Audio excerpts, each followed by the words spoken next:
Welcome back to the best television show not on TV, the best division in football with your boys Awthentik and the Beard. Back for another jam-packed episode, man. What is football without the New York Giants playing football on the weekend, man? This whole week has just been taking way too long for me, man. I'm ready to get back to see my Giants. Glad this is going to be the last recap show that we have to do before I get the Giants back here on Thursday. We can talk about some preview vibes one time, man.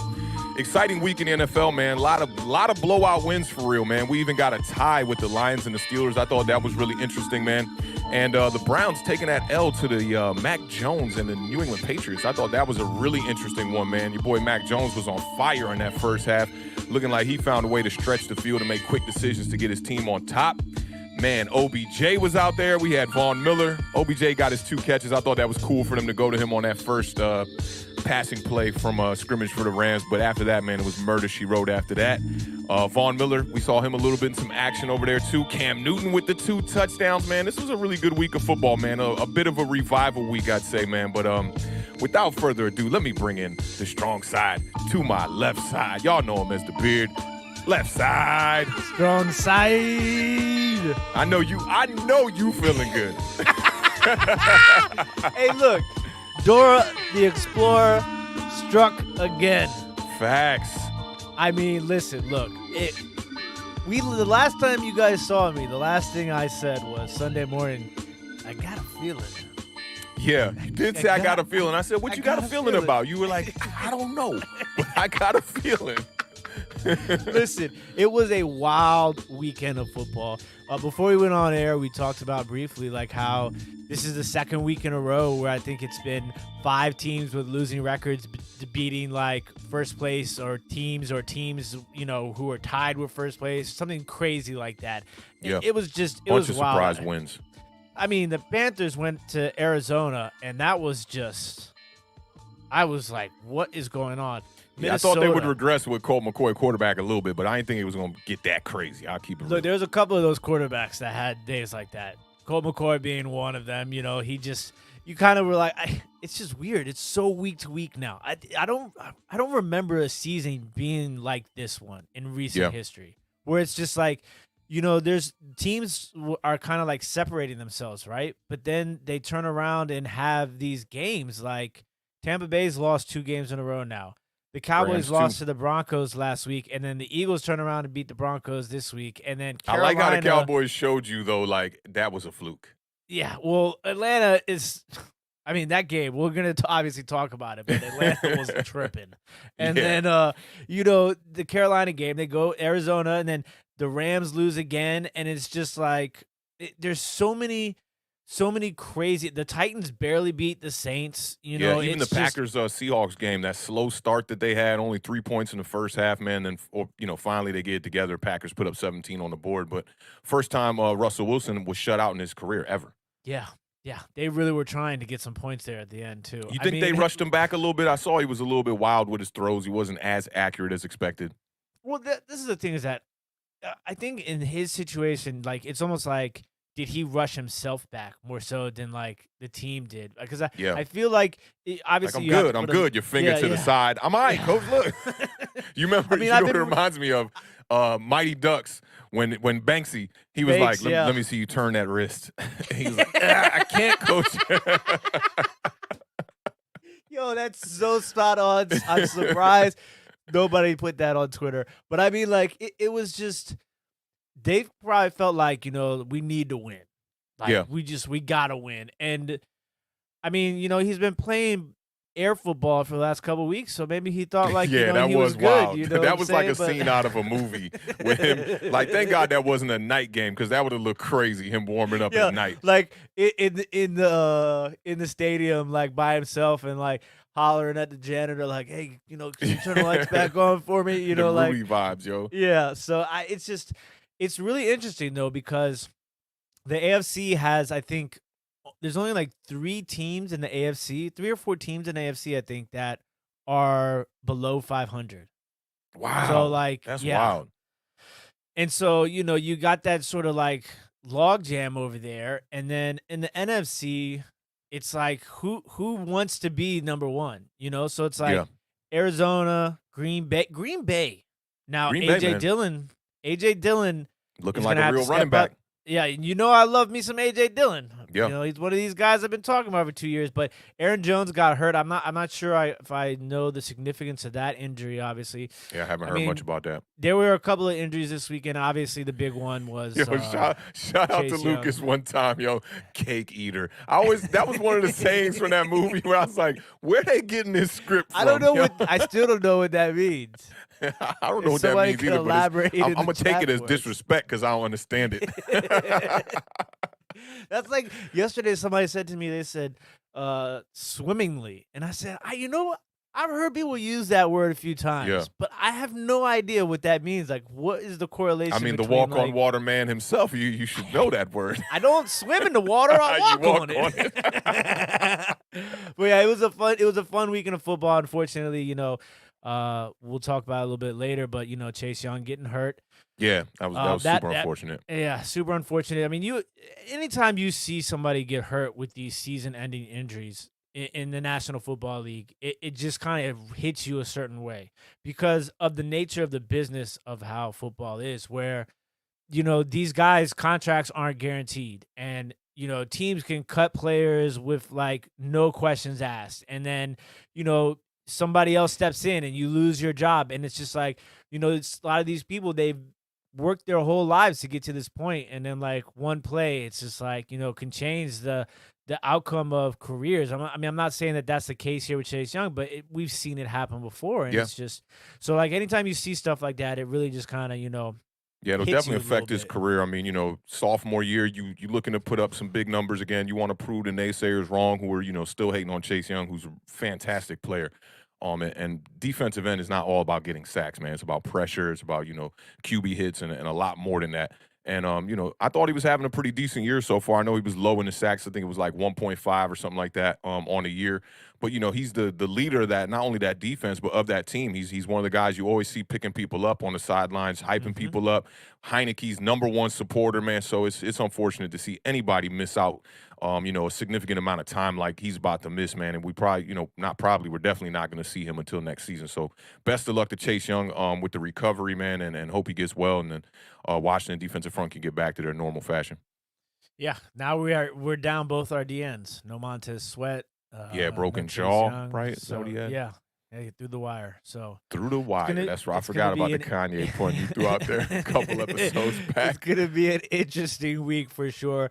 But big shout out to everybody who's watching us right now on Facebook, YouTube, Twitch, Twitter. We appreciate all the love and the support. Don't forget to hit that thumbs up. Let's say some hellos to the lovely people in the chat. Big shout out to Sunday, always holding us down. We appreciate it. Thank you very much, as Sunday. Always.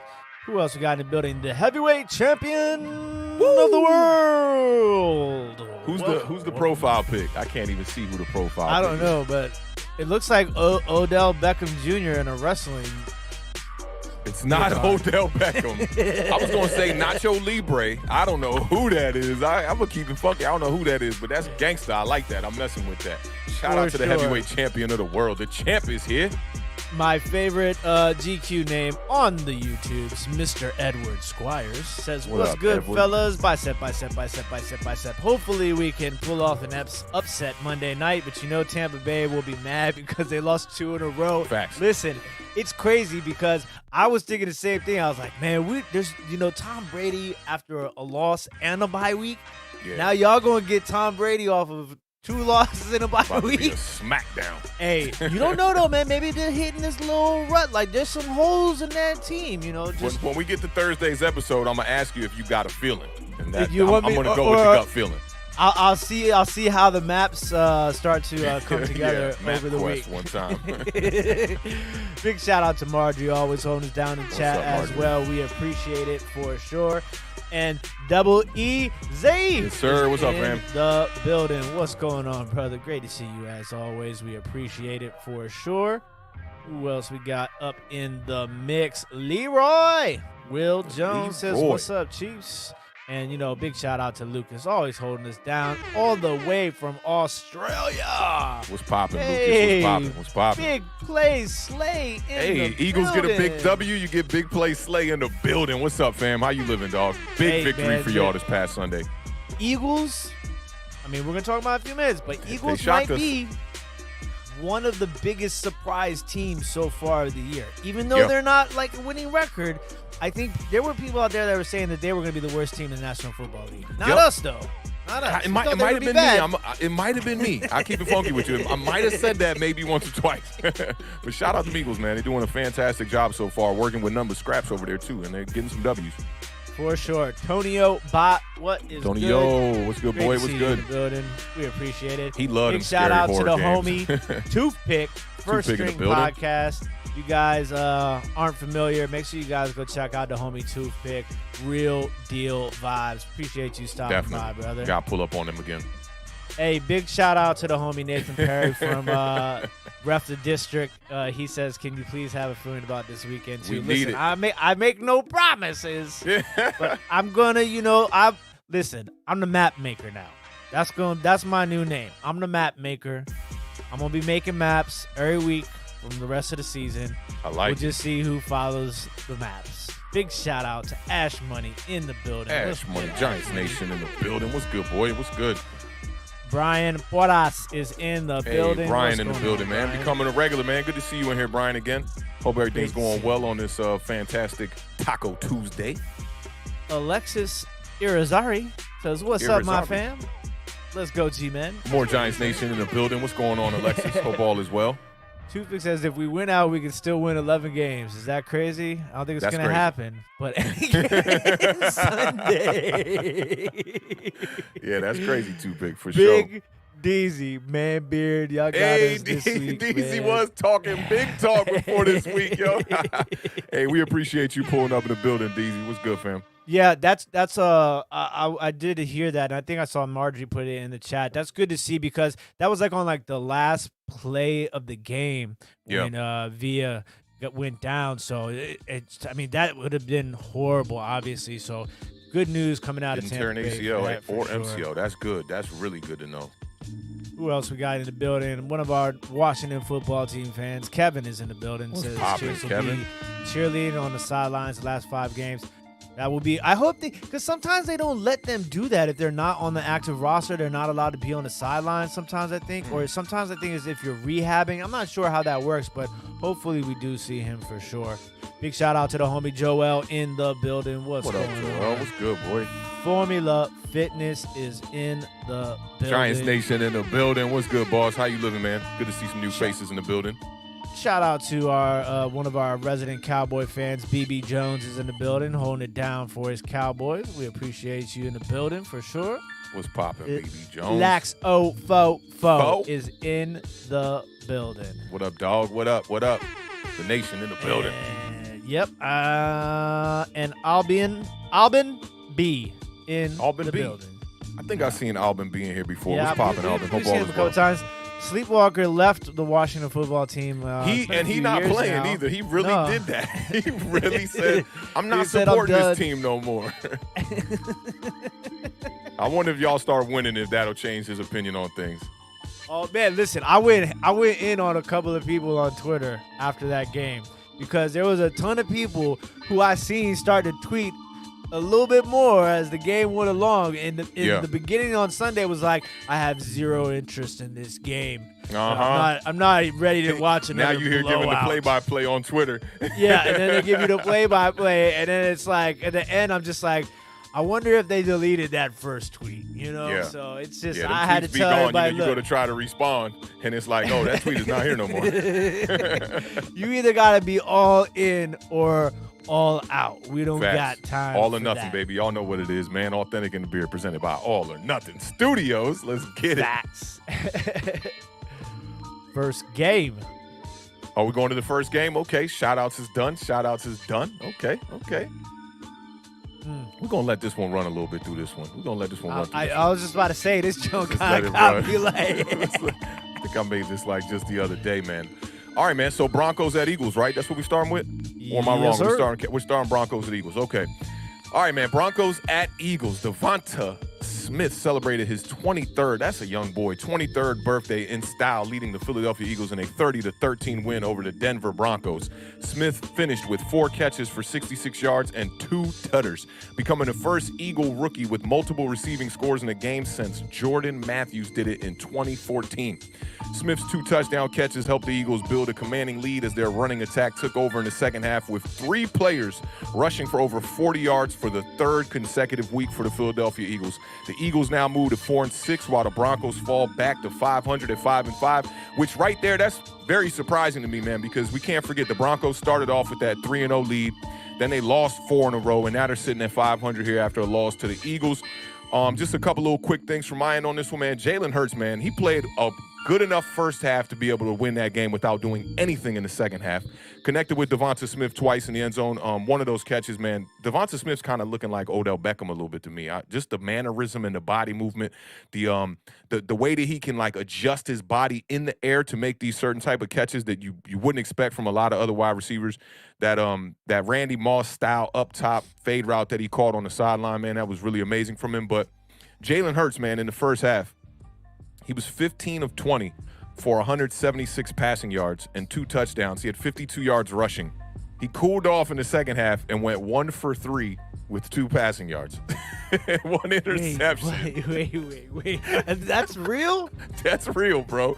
No that is real. And way. I'm pretty sure that's real. And look, the crazy part about it is I've been talking about Jalen Hurts being a guy that when you need that touchdown to put your team over the top, or you're coming back like they were against the Chargers, he can get you in the end zone.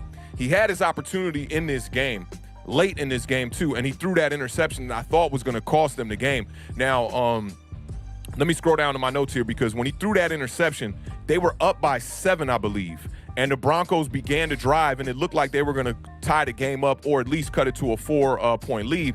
But shout out to Darius Slay, man. Took that fumble, 85 yards. Really looked like a old school backyard hood play. The way he just looked around and was like, scoot, out of here. That was an amazing return. And I thought he might have been down on the fumble, too. I believe that was Melvin Gordon that fumbled the ball now, who's definitely having fumbling issues this season in critical moments. We know the one against Washington damn near cost him the game, gave Taylor Heinicke another shot at the end zone, but they end up winning that game. But Darius Slay, man, he's in his 9th NFL season right now.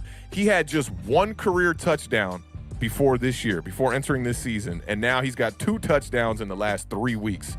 So my homie's out here really getting that stimulus package as a 9th-year veteran right now. Balls are just falling into his lap, pause. But definitely taking those back to the end zone, man. Darius Slay's been showing up, man. He's definitely been showing up, and he was banged up in this game in the 3rd quarter, came back in the 4th quarter to make that fantastic play. And I thought that was the shift in the game. And I can't go without talking about this. Teddy Bridgewater's business decision that he made on that interception return was kind of ridiculous. I don't know if you saw that. Had a chance to make the tackle. Literally, it's coming right at him, and he was just like a matador, bro. He was like, I am not about to get in the bottom of this mix, try to get hurt making a tackle. I respect the business decision. I should have talked to you about this before we got on air. A lot of people on Twitter and over the internet and the media were kind of, giving him hell, saying, oh, you got to go out there and make that tackle. But we know, man, Teddy Bridgewater has dealt with injuries throughout pretty much his whole career. Yeah. So I respect the business decision one time. Look, Jalen Hurts, man. We talk about it, I feel like, every week now. This is one thing, though, is if the Eagles can figure out an offensive line that can pass block, because they've been running the ball, like, this is 3 straight games over 200 yards as a team rushing. Yep. They're run blocking, but watch the highlight reel, right? Like, so the NFL Network, they'll do like the highlight recaps, right? Yeah. Yep. Watch the Eagles ones in 2X and just see the every single time the ball is snapped, it's like Jalen Hurts is running for his life. Yeah, no time. But they're trying to say he's got a good offensive line over there, which is ridiculous. Yeah, no, I mean, listen, it is like I watch all these games, right? Like the highlights again, and then like sometimes I'll watch them in 2X because when you watch it in, I'm just crazy. Anyways, so I mean, there's a lot of burn time that's happening during those highlights. Slow.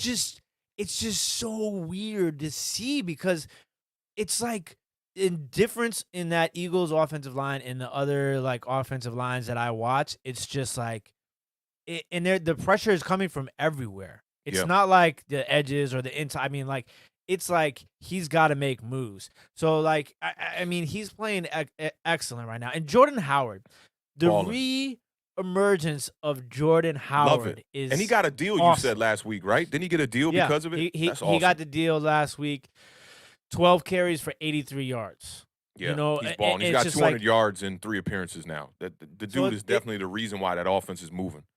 and then they use Boston Scott. It's just it works well. So like, I'm curious to see how it's gonna go when Sanders comes Miles back. Sanders comes back. Yeah. To see how that kind of like goes back and forth. Like, you know, they might end up being a really sort of Now, does Zeke, that say more about the Pollard- coach than it does about the actual player? Because that, they seem to have more success with the power style of running, Mhm. more so than trying to rely on Miles Sanders to be a hybrid running back.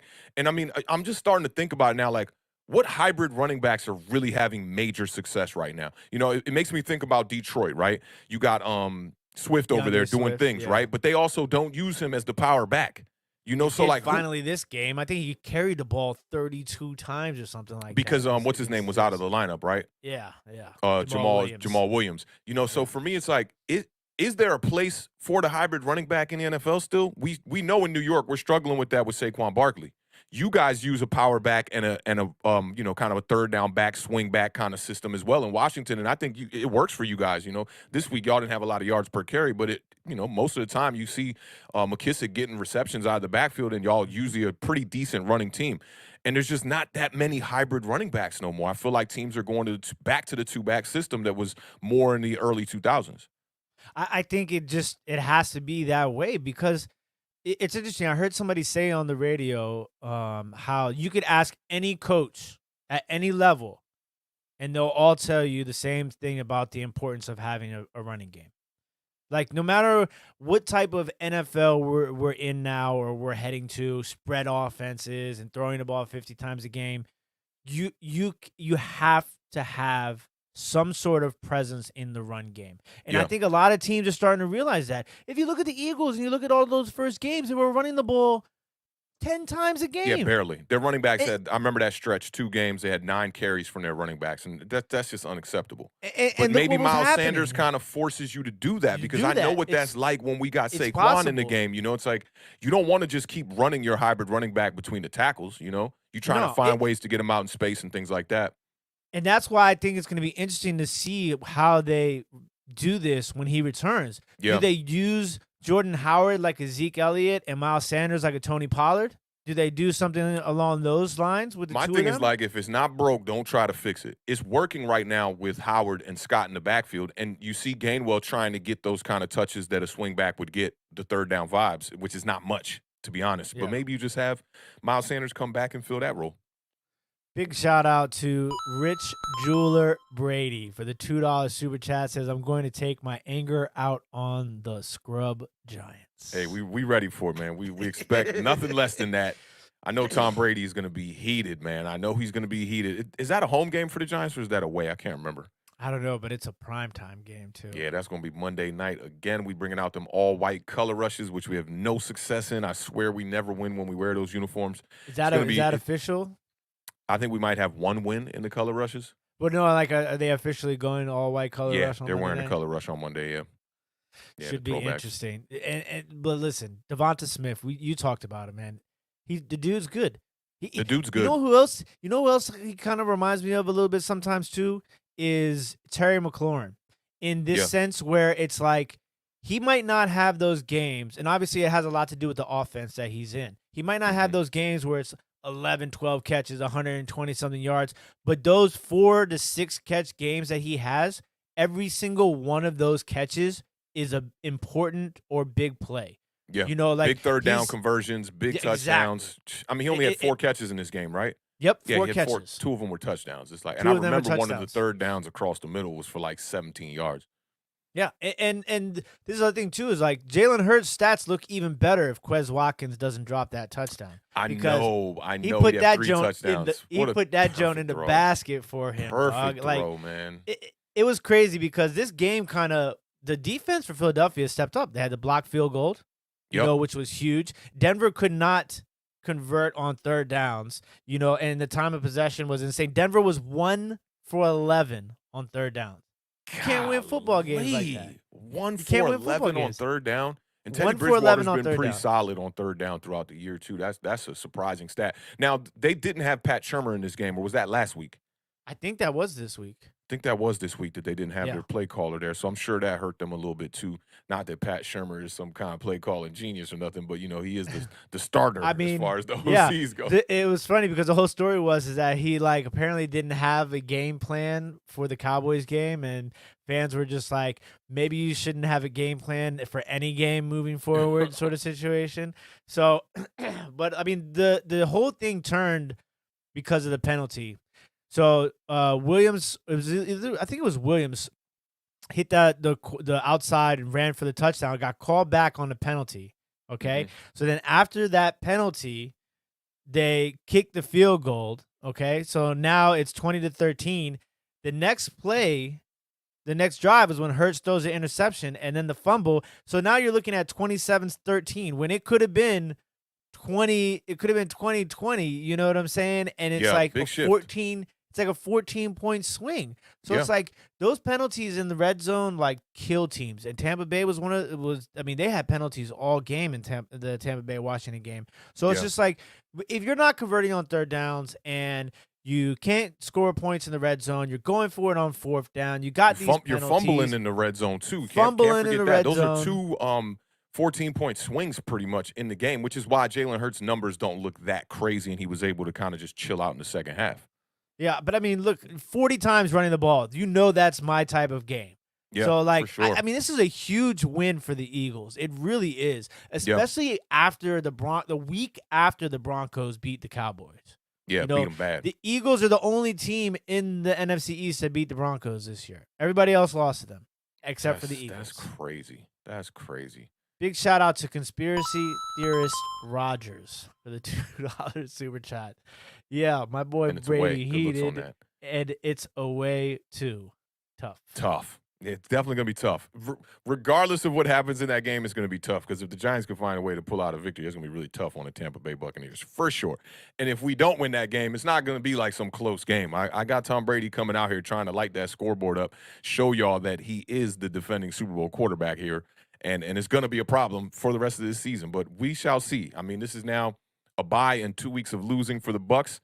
Are they who we thought they are? I don't know. I don't know. I'm going to keep it funky with you. A lot of people were talking about them and the Chiefs going undefeated this year. I thought that was crazy talk. Remember that? Yeah, just to go undefeated is just crazy in its own right. I mean, it's just crazy. But, the Bucs did get hot last year.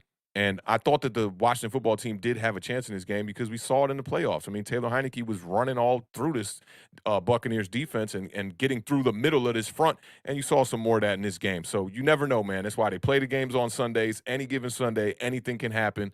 We'll see, and that has been proven all season long so Yes, far. it has. Yes, it has. I mean, look, shout out to Awthentik in the Beard because we've obviously made it. We got Tom Brady and Aaron Rodgers in the chat tonight. I mean... Oh, and we got that's Aaron Rodgers with the $2, and then Brady threw us $2 before that.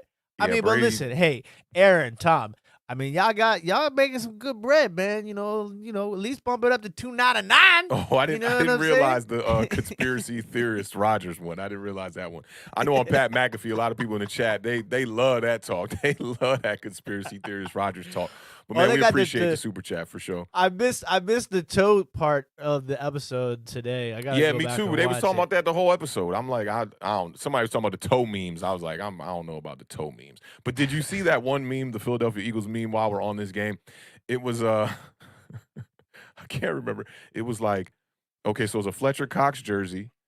It was one more jersey, and it was a Jalen Hurts jersey, and it read perfectly from left to right. It was like, something Cox Hurts. I thought it was the most hilarious meme ever, dog. I gotta pull that one up, put it on my Twitter, man. Yeah, please. I gotta see that. I'm like trying in my head to. I'm trying to think of the other player. I already know what it is. Who was it? It was an old player. It was a player I didn't know. Chris Long. That's what it was. Long had to Cox have been, hurts. right? Yeah. That's what it was. Long Cox hurts. I was like, yo, I had whose to idea figure was it that? out. That joint had me crying. Bro. I was like, the odds of them man. jerseys being like that was an extra pause, man. But yeah, shout out to the Eagles, man. This was a really good performance, man, by them. The defense really held it down in this game. And I think if their defense can continue to play the way that they are playing now, causing turnovers, big third down stops, it just makes things easier for the young quarterback. And, man, y'all know what it is over here, man. Awthentik and the Beard, big Jalen Hurts supporters, especially one in the Giants community. There's not a lot of people in the Giants community. There's not even a lot of people in the Eagles community right now that are big supporters of Jalen Hurts. I go into Philly 500 streams. I go into, what's the other homie's name? Joey Shake streams. And they're all like, Jalen Hurts sucks and da-da-da-da. It's like, yo, me having this outside eye and being that they're a team that we kind of got to keep our eyes on and cover them within the NFC East, I like what I'm seeing out of Jalen Hurts, man. For me, at the quarterback position, I just want to see a guy who can win games. And I think really every team in the NFC East has a quarterback that can do that. But it's how consistent can they do that? And I think that is still the question that's yet to be answered about Jalen Hurts, is how can he be this consistent throughout? Because we see games from him where he does have terrible games. He's turning the ball over. You know, he's not completing the throws. He's missing people high. And you see the same kind of things out of Taylor Heinicke and Daniel Jones as well. I think the only quarterback that's playing at a high level consistently is Dak Prescott within the NFC East. So the other quarterbacks, they're younger and they have a little bit of more time, especially with Hurts and Taylor Heinicke to kind of catch up. Maybe not Taylor Heinicke so much. I don't know how long that leash is for him in Washington, but I'm looking forward to seeing these quarterbacks get more starts under their belt and see the maturation of these quarterbacks. It's just like what I wanted to see from Daniel Jones after year one, middle of year two. You're just looking to see what is he going to do to make himself a better player in this league and lead his team to victories. I think Jalen Hurts has a lot of capabilities and a great skill set to be able to do that, but just got to find a way to make it consistent. That's really it. I saw on Twitter a couple of times Sunday where they were talking. You're going to have to reset that one time. While he does that, though. But, yeah, I mean, Jalen Hurts, I just want to go over the final numbers, too, because I didn't give him the final numbers. So he had 176 passing yards in the first half. He finished 16 of 23 for 178, 2 touchdowns, 14 carries for 53 yards. So, I mean, he's doing big things, man. I strangely find myself rooting for the Philadelphia Eagles, like I strangely found myself rooting for the Washington football team on Sunday. I mean, I'm supposed to be this guy who, you know, I want to get the win on the bye week, kind of like y'all did. Y'all got the 2 losses from 2 of the 3 teams playing in the NFC East, but couldn't see that. But I wasn't mad. It was cool to see the Eagles get a win. I'm not a big fan of the Broncos, man, and the way they've been taking care of the NFC East this year is just that's been unfortunate. So it was kind of good to see them get a win. But yeah, what I was gonna say was I saw on Twitter where they were talking about, you know, Eagles. There's like this long thread about how the Eagles have I think they have a pick from somebody else next year or something like that. But like they have a high draft pick. I believe it's Miami. Yeah, I think so. And so Miami? I don't remember who it was, but they have a pick somebody, and they were talking about drafting a quarterback. And I was like, are you guys like, if you want to, we'll trade you. I mean, come to Washington, Jalen Hurts. Yeah, I know you've been saying that. You said the same thing about Daniel Jones, too. I mean, look, at this point, you know, hey, we got another superstar athlete in the building. It is Jacob DeGrom, and I'm not going to butcher this time. I'm not going to butcher this time. I almost want to say it the same way I said it the first time, but I can't even remember how I said it. I don't remember how you said it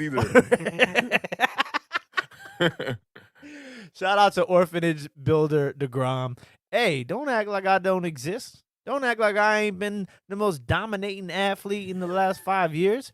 Brady and Rodgers, bye, boys. Come on now. I like the voice, man. I like the voice, yo. Appreciate the super chat, fam. Hey, Ash Money, listen, when things start to line up like that, that's when feelings start to happen. Tom Brady never loses 2 weeks back to back. The Giants are winless in color rush uniforms.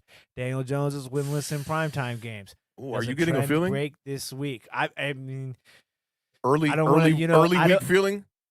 I don't want to start singing, you know, like 80s Caucasian rock music, but you know, we might get into. Oh yeah, that's the Baltimore anthem. Feeling.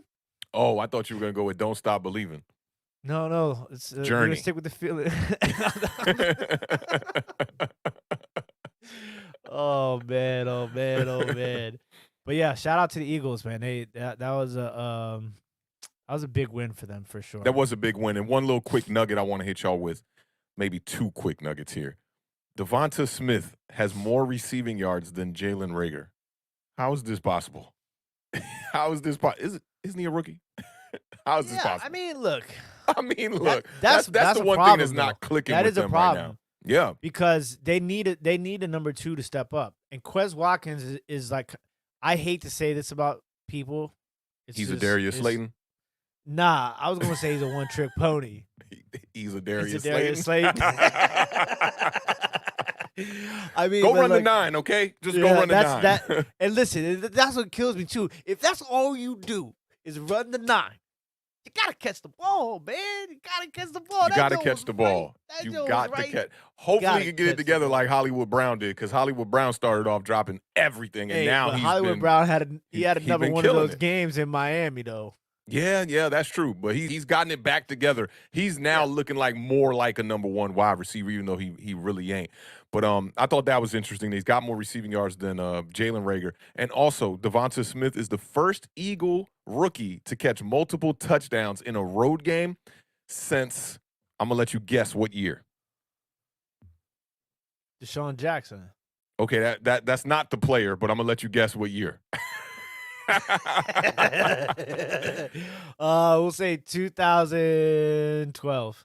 1990 at Phoenix. So that was back in the day when the Cardinals was in the NFC East. Fred Barnett caught multiple touchdowns. He was a rookie. And couldn't tell you where that guy is right now. The Eagles, good for the Eagles though, because they finally hit on these wide receivers, it looks like, because they have been not so swell. They hit on Devonta Smith, who I think is he's a can't-miss kind of. You said these wide receivers, so I got to go singular. Before, that's what I'm saying, that they hit on Devonta Smith, but before that, Jalen Reagor, we're still kind of waiting to see what his deal is. Arcega-Whiteside, who Scotty Booms thought was going to be. He thought was going to be the man. He is not the Jordan man. Matthews. There's a couple of other ones. Jordan Matthews had some good years, though. He had some good. He had a good spark when he started, but now he's just garbage kind of vibe. You know what I'm saying? Bars. To the rap scene. And then what was Nelson Aguilar? Did he get drafted by them too? Nah. Ooh, actually, I think he did. I think he did. Yeah, and he had a case of the brick hands for a long time. There's a couple of them out there. So there's some that we can't even remember the names of them. We just don't. So Ash Money is saying my stat is wrong, but it is on the road, bro. It was on the road. Jordan Matthews was the last rookie to get multiple touchdowns in a game, but on the road it was your boy Fred Barnett. On the road again. On the road again. Big shout out to Brickmaker Westbrook. You should have that one on lockdown now. But listen, because I got thrown off because the Brickmaker looks so easy. I thought each word was a little funny, but it's not. It's just the back end. So Brickmaker Westbrook with a $2 super chat says, stat padding is easy when you don't care about turnovers. Facts. Yeah.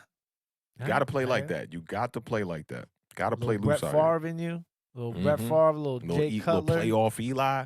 I don't know if we could put Jay Cutler in that mix. That boy Rex Grossman. A rough end to the quick. Hey, Rex Grossman only played 2 years, man. Before I forget, what I was going to ask you about. Rex Grossman, what was it again that you tweeted? Rex Grossman only played 2 years? He only had 2 seasons where he was the starter for the year. I was like, I thought I saw like 8 years of Rex Grossman, but he only had 2 seasons where he played every game or he was the starter for the year. And that was one in Chicago and one in Washington? Don't quote me. I think so. Because they went to the Super Bowl that 1 year when he was in with Chicago. Rex Grossman at quarterback with what's my man? I always forget my homie's name who took the kickback. Devin Hester. Devin Hester, yeah. Yeah. So he only had 2 years. When I looked up the stats, it was the most surprising thing to me. I was just like, wait, what? I thought Rex Grossman had like 5-6 years, bare minimum. 13 games. Nah, he was always just that middle of the road, like you're just like I gotta look it up now to make sure because one of them had to be with Chicago that year they went to the Super Bowl. While he looks that up, I will give a shout out to Tuto for the $4.99 super chat says salute Giants Paisani. Drop by your office to pay our proper respects and turn on the lights for to sit down and slap all stinky Eagles fans on the way out. Yeah, them Eagles slapped them Broncos this past Sunday. For sure. Shout out to Tudo one time in the building. So Rex Grossman, yeah, man. He only had one 16-game season, and it was that Super Bowl year. They were 13-3. Outside of that, he didn't play more than 8 games ever, except the 2011 year with Washington where he played 13 games. He was 5-8 as a starter. Career, he was 25-22. Good for you, Rex Grossman. Winning record as a starter, 25-22. Rex Grossman, here we are dealing with Daniel Jones and all these other quarterbacks who can't get a winning record, man. But shout out to Rex Grossman one time, man. Good. He was a good quarterback. I liked him here in Washington. He wore that number 8 like you did, bro. Yeah, but I hate Rex Grossman. I know you hate Rex. It's probably your most hate. Anybody you hate more than Rex Grossman? That was a player for your team. Yeah, no, that was it. Gotta love a good no. I love a good no. There's nobody else. I don't think I don't like to use the word hate, but it was just something about Rex Grossman that just rubbed me the wrong way. Yeah, and it's not like he was like bad locker room vibes or too arrogant or anything like that. He was a pretty humble guy. He just couldn't play football well. Let's get this one question from Jordan Genti. Based on how they performed up to this point, who would y'all rather want running your franchise, Ron Rivera or Joe Judge? I would answer this first. I would take Ron Rivera. I mean, I just think that Ron Rivera has shown you this level of character because of what he's had to deal with. And it's also more difficult for Ron Rivera because Ron Rivera is not just the head coach. He's like, he has all these other responsibilities within the organization, which I think it would be smart to kind of lean off of a little bit, just because it gives him an opportunity to focus solely on coaching. But yeah, if I had to choose, I would choose Ron Rivera, just because of that and the experience level. So just, to run my franchise, Ron Rivera has been around the game for a very, very, very long time. Yeah, and he does a lot of questionable things, a lot of fourth downs where he goes for it. You could look back to the 2-point conversion against the Giants last year where he went for it there. He does. Riverboat Ron is a wild man for sure. But I think I trust Ron Rivera more than I trust Joe Judge at the moment. And basically off what you just said, man, the experience, man. I mean, I like coaches that have that kind of experience. That's why, and people slay me for this, I wanted to go after Mike McCarthy when we were hiring our coach, and we hired Joe Judge. And then we hired Joe Judge, and everybody's like, who's this guy? And then he comes into the press conference talking about right theirs and all that, and people start to fall for it. But it's very I'm getting very annoyed with Joe Judge and Daniel Jones in the press conference. I was looking down the other day, and Daniel Jones was in the press conference, and I swore to God it was Eli Manning. I looked up, and I was like, yo, I know he be talking like Eli a little bit, but I swore to God it was Eli Manning. I just don't like, from the top down to the bottom, how things are being orchestrated with the New York Giants right now. And maybe Joe Judge would be a better runner of our franchise if he had a little bit more leeway to do more things, and maybe if he was more hands-on involved like how Ron Rivera is, maybe we'd be a better franchise. But to this date, the record is not good for Joe Judge. He struggled in both seasons here. I haven't seen the other thing I don't like about Joe Judge is he's not a specialist of one side of the ball. He's just a special team specialist. And to have that kind of guy as your head coach is kind of strange when you have a big defensive down or a big play that you need for offense and you're not even relying on your coach to dial it up. Big shout out to Tuto for the $4.99 super chat. Nothing in the world feels better than slapping all those stinky Eagles fans and showing them who's the boss. And you won't see them smiling no mo. I'm surprised he didn't finish that off with because they ain't got no more teeth because I slapped them. Says Tuto. Tuto in the building. What's going on, Tuto, man? Hope all is well, man. Appreciate you pulling up, supporting the channel, my G.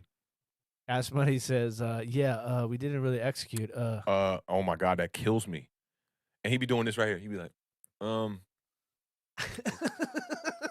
just got to do better.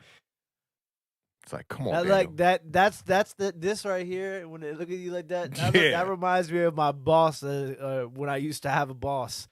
Well, I still have a boss. Her name's Josie, but if they want you to stay late, pick up an extra shift, come into work on a Saturday. So, I know you've been working 6 days a week, but I'm gonna need you to stay for an extra couple hours. You okay with that, right? What you gonna be like? Nah, dog. Nah, but I do like how Jalen Hurts be at the podium. Like, we take a number 2, we don't just stand there and look at it. Confident. He up there like he in the GQ vibes. I'm telling you, Jalen Hurts confident in what he does. Not the smartest, not the sharpest. Definitely not the sharpest tool in the toolbox. But yeah, I like Jalen Hurts. I like the demeanor. I like the vibe. Shout out to Cam Newton. Speaking of press conference vibes, shout out to Cam Newton. 2 touchdowns. Cam Newton. First 2 plays. So happy for that guy, man. Love seeing like the comeback vibes like that. Him, Adrian Peterson, even Odell Beckham to get out there, get the first catch in that game. I was like, yeah, my man, that's what I'm talking about. Only got 15 snaps, 2 catches for 18 yards. I just want to see these players who can play well. I want to see them continue to play well. They're not far removed from their days of really dominating the league. So it's good to see those guys, especially Cam Newton, get on the scoreboard. That was amazing, man. So shout out to them one time. Afghan in the building. What's going on, Afghan? I see you in the building, man. So, Beard, you ready to get to this next one? Yes, sir. We saving Washington for last, right? Yes, sir. All right, that's what's up, man. So, Falcons at Cowboys, man. Leading up to this week, the Atlanta Falcons had continually done just enough to make you wonder if they were better than you thought they were, especially me. I've been talking about them a lot. The Falcons were sitting in the 7th seed in the NFC entering Sunday, but we all knew that wasn't going to last too long. We was talking about that last show. The Cowboys dipped the Atlanta Falcons in a McDonald's deep fryer on Sunday as they straight cooked the Falcons 43-3. Matt Ryan and his Falcons offense struggled all day, and I got to send a big shout out to Dan Quinn, who has this Cowboys defense looking much improved from last year's version. The Falcons reached the red zone on their opening drive and never got back within the 20 all damn game. The Cowboys shut down Cordero Patterson, who is the main piece as far as moving that Falcons offense to 4 rushes for 25 yards and 1 measly reception for 14 yards, man. Big shout out to the Cowboys who got back on track. Dak Prescott in this game, 24-31, 296 yards, 2 touchdowns. CeeDee Lamb was out here just doing his best impersonation of Randy Moss as well. 6 receptions, 94 yards, 2 touchdowns on the day. And I know you like to talk about that magic number. I believe it was 350, right? I think it was 350 was the magic number. Where was this Cowboys offense at as far as total yards? 431 yards. They doubled the output of the Falcons offense, who only had 214 yards on the day. The Falcons were 1 of 11 on third down. That makes 2 teams that were 1 of 11 within a game in the NFC East on third down. The Cowboys didn't fare that well on third down. They were 6 of 14, but this was the one that stood out to me, was that 4th down statistic. 3 of 3 on 4th down after a game last week against the Broncos where they were 0 for 4 and everybody was questioning what Mike McCarthy was doing. Sometimes you got to die on that hill, and he's dying on that 4th down hill, man. 3 for 3. Thought that was amazing. Pass rusher Dorrance Armstrong had a lot on his plate, too, filling in for Randy Gregory, but he balled out in this game, too. He blocked a punt, and he started the onslaught of sacks on Matt Ryan on the day. He got the first one on him. The punt block was recovered as well for a touchdown by rookie cornerback Nashawn Wright, man. So they got pieces that are stepping up off the bench. If you follow Awthentik in the Beard, you know we're both big Randy Gregory fans, one of the better pass rushers in this league, if you ask me. Just got that tenacity and just that ferociousness when he's going after the quarterback. Good to see a backup stepping in, filling in. And Micah Parsons, man, the strip sack in this game. He leads the team with 6 sacks on the season. Definitely balling out. The Cowboys got right back to where they left off before the Denver Broncos game. So for me, that was a bit of a fluke, man. And, even though I'm a hater of the Cowboys and I do wish them to not do well because I need my Giants to have a chance at the end of the year, it was good to see them get back on track and not, bank on them being a fluke team for the first, 7 games throughout the season. But it was good to see them get back on track. So before I jump into this game, big shout out to Tuto for the $4.99 super chat. Says NFL's one-way highway. You're either a winner or a loser. Bad record and season are results of incompetent coaches, poor off-season training, and preparation. You got to tell that to the Pittsburgh Steelers and the Detroit Lions because both of those teams came out not the victor, not the loser. But you know what, though, Tuto? I will give you this. A tie is a loss, bro. I don't care what the records say. A tie is a loss, bro. You leave that tie like, man, what the hell was we doing? What was my man, the running back, Najee Harris? Harris. It's always a player. I remember it starting from Donovan McNabb. I didn't even know you could tie in the NFL. Bro, you don't know the rule book? What are you doing? Listen, okay, McNabb was a little bit different. But Najee Harris, he's a rookie. He's used to playing overtime games in college, which is completely different. But it's funny because I feel like if you're a Steelers, it's definitely the tie is a loss. If you're the Lions, that tie is a win. Because no, it's not. No, it's not. No, it's not, bro. Dog, you go 0-8, and you have a great. There was a chance there they were on the 40-yard line in scoring territory to win that game, and you missed the kick and you leave with the tie. That overtime was horrible, bro. That's not a win, bro. That's not a win, dog. I mean, it's they not going a back loss. like, God. What am I going as a head coach? What do I even say in the press conference after a tie? Congratulations, guys, on playing your first game this year where you didn't lose. Got to commend the fellas in the locker room. We just didn't execute. Right there, we just didn't execute. Poor Lions, right? I know, Marjorie. Poor Lions, yo. Poor Lions. Look, it's not just big shout out to Tuto. He's back. 499. If you've watched last Bucks losers game, they've got many gaps and flaws. JJ, do his homework and bring the W. Forget about it. Yeah, that forget about it. Every time I read that, I be like, whoa, foggy, you forget about it. My man Tuto in the building, bro. Appreciate you pulling up, man. You know what it is, bro. Welcome anytime, man. But look, it's not Cam, it's Lamb. Because C.D. Lamb is on fire. Yeah, dude's balling. Look, and I'm not going to lie to you. He does have some drops. He dropped a couple of passes in this game. That's cool. But I think we'll take the good with the bad. Exactly. And I think, that's something that'll, he can work on it as time goes on. But shout out Glock in the building one time. Glock is in the building. The Falcons, when this game first started, I was like, okay, Dallas got in the end zone. And then the Falcons came out, and their game plan was great. Kyle Pitts, I want to say, had 3 catches on that first drive. Excuse me. And then Cordell Patterson. They're working the both of them, which is what I expected them to do. Cordell Patterson getting hurt in the first quarter completely killed their game plan. Like not having Cordell Patterson, it was now the Cowboys can literally just shut down Kyle Pitts, rush the quarterback. I mean, Mike Davis, I didn't even know what happened to him. Wayne Gallman was the leading rusher for the Atlanta Falcons. And shout out to Wayne Gallman. He got like 15 carries on the day. I think it was like close to 50 yards. 55 yards. Yeah, 55 yards on 15 carries. That's good for him, man. He's a good running back that does deserve some touches within some offense. And if y'all not gonna use him, let us get Wayne Gallman over here in New York. Totally. And so like Cordell Patterson only played 15 snaps in a game. Like once that went down, I was like, shout out to Monique in the building. Shout out Monique. I had a feeling, another one of these feelings. You know what I'm saying? I wish I could start making some money off of some of these feelings. I had a feeling that, things weren't going to go the way of the Falcons. But I'm going to be honest with you. I mean, obviously the players played piss poor. I mean, Matt Ryan had 9 completions. Yeah, just 111 yards. Who does that remind you of? Taylor Heinicke? I was going to say Dale Jones. Dale Jones. Except he had 0 touchdowns, 2 interceptions. That doesn't remind me of Daniel Jones. Daniel Jones has been taking care of the ball at least when passing, I'll say this year. But all that being said, some of this has to go on the coaching staff. You don't just think they were just outmatched? No, I do for sure. But I think that, the way that this game went down though, 43-3, like that's crazy. It's a little, especially after the way the first quarter. The first quarter was, I want to say it was 7-3, 10-3, something like that after the first quarter, and the Cowboys scored like 28 points in the second quarter.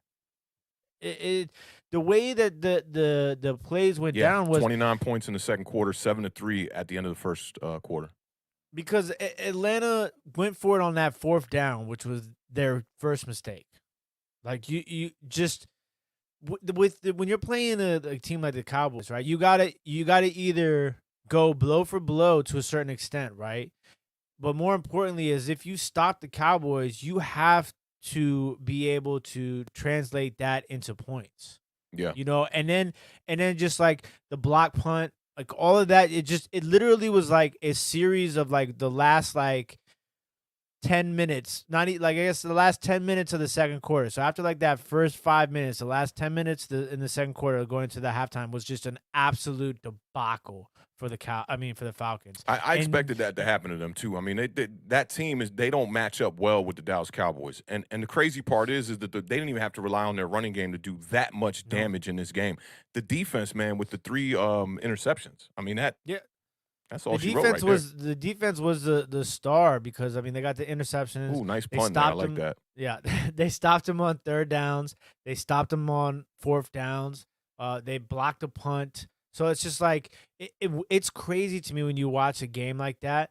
And there were a few games like that this weekend where it's like you're watching the game and it's like, okay, it's a one possession game, and then in like 10 minutes, like if you went to the grill and like flipped the burgers and got a beer, went to the bathroom and came back, and you're like, wait, what? We're down by 4 touchdowns. Right. I left and it was a one possession game.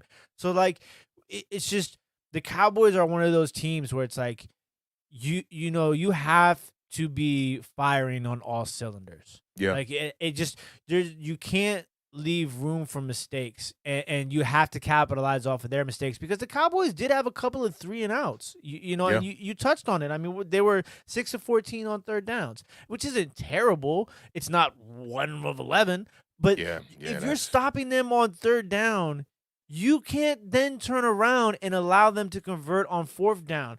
Like, and it wasn't like these 4th and 1s. There was like a 4th and 7.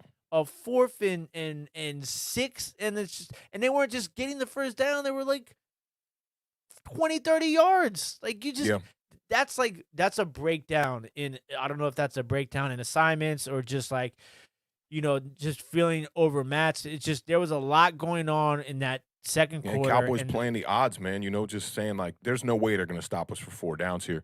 And the other thing too is that the Cowboys were 5 of 5 in the red zone. You can't win like that.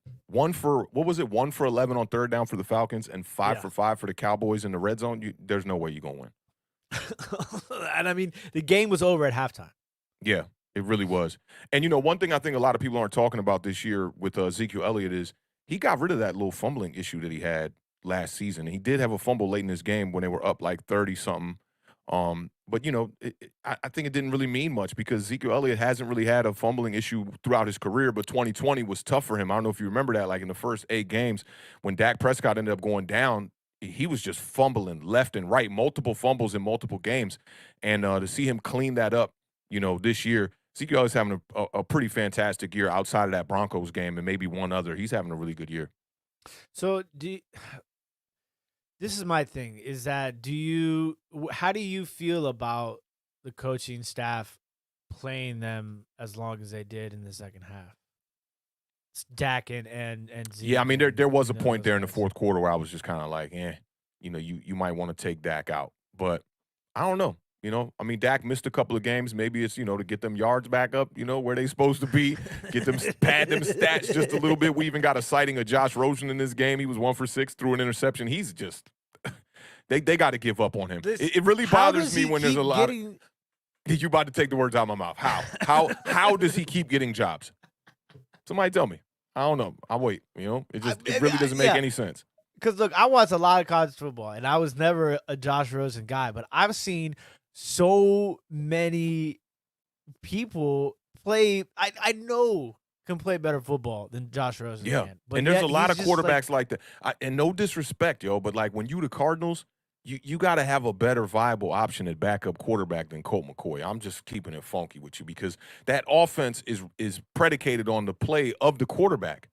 So go out there and go get you a Tyrod Taylor. Josh Johnson would serve much better in that Cardinals offense than Colt McCoy.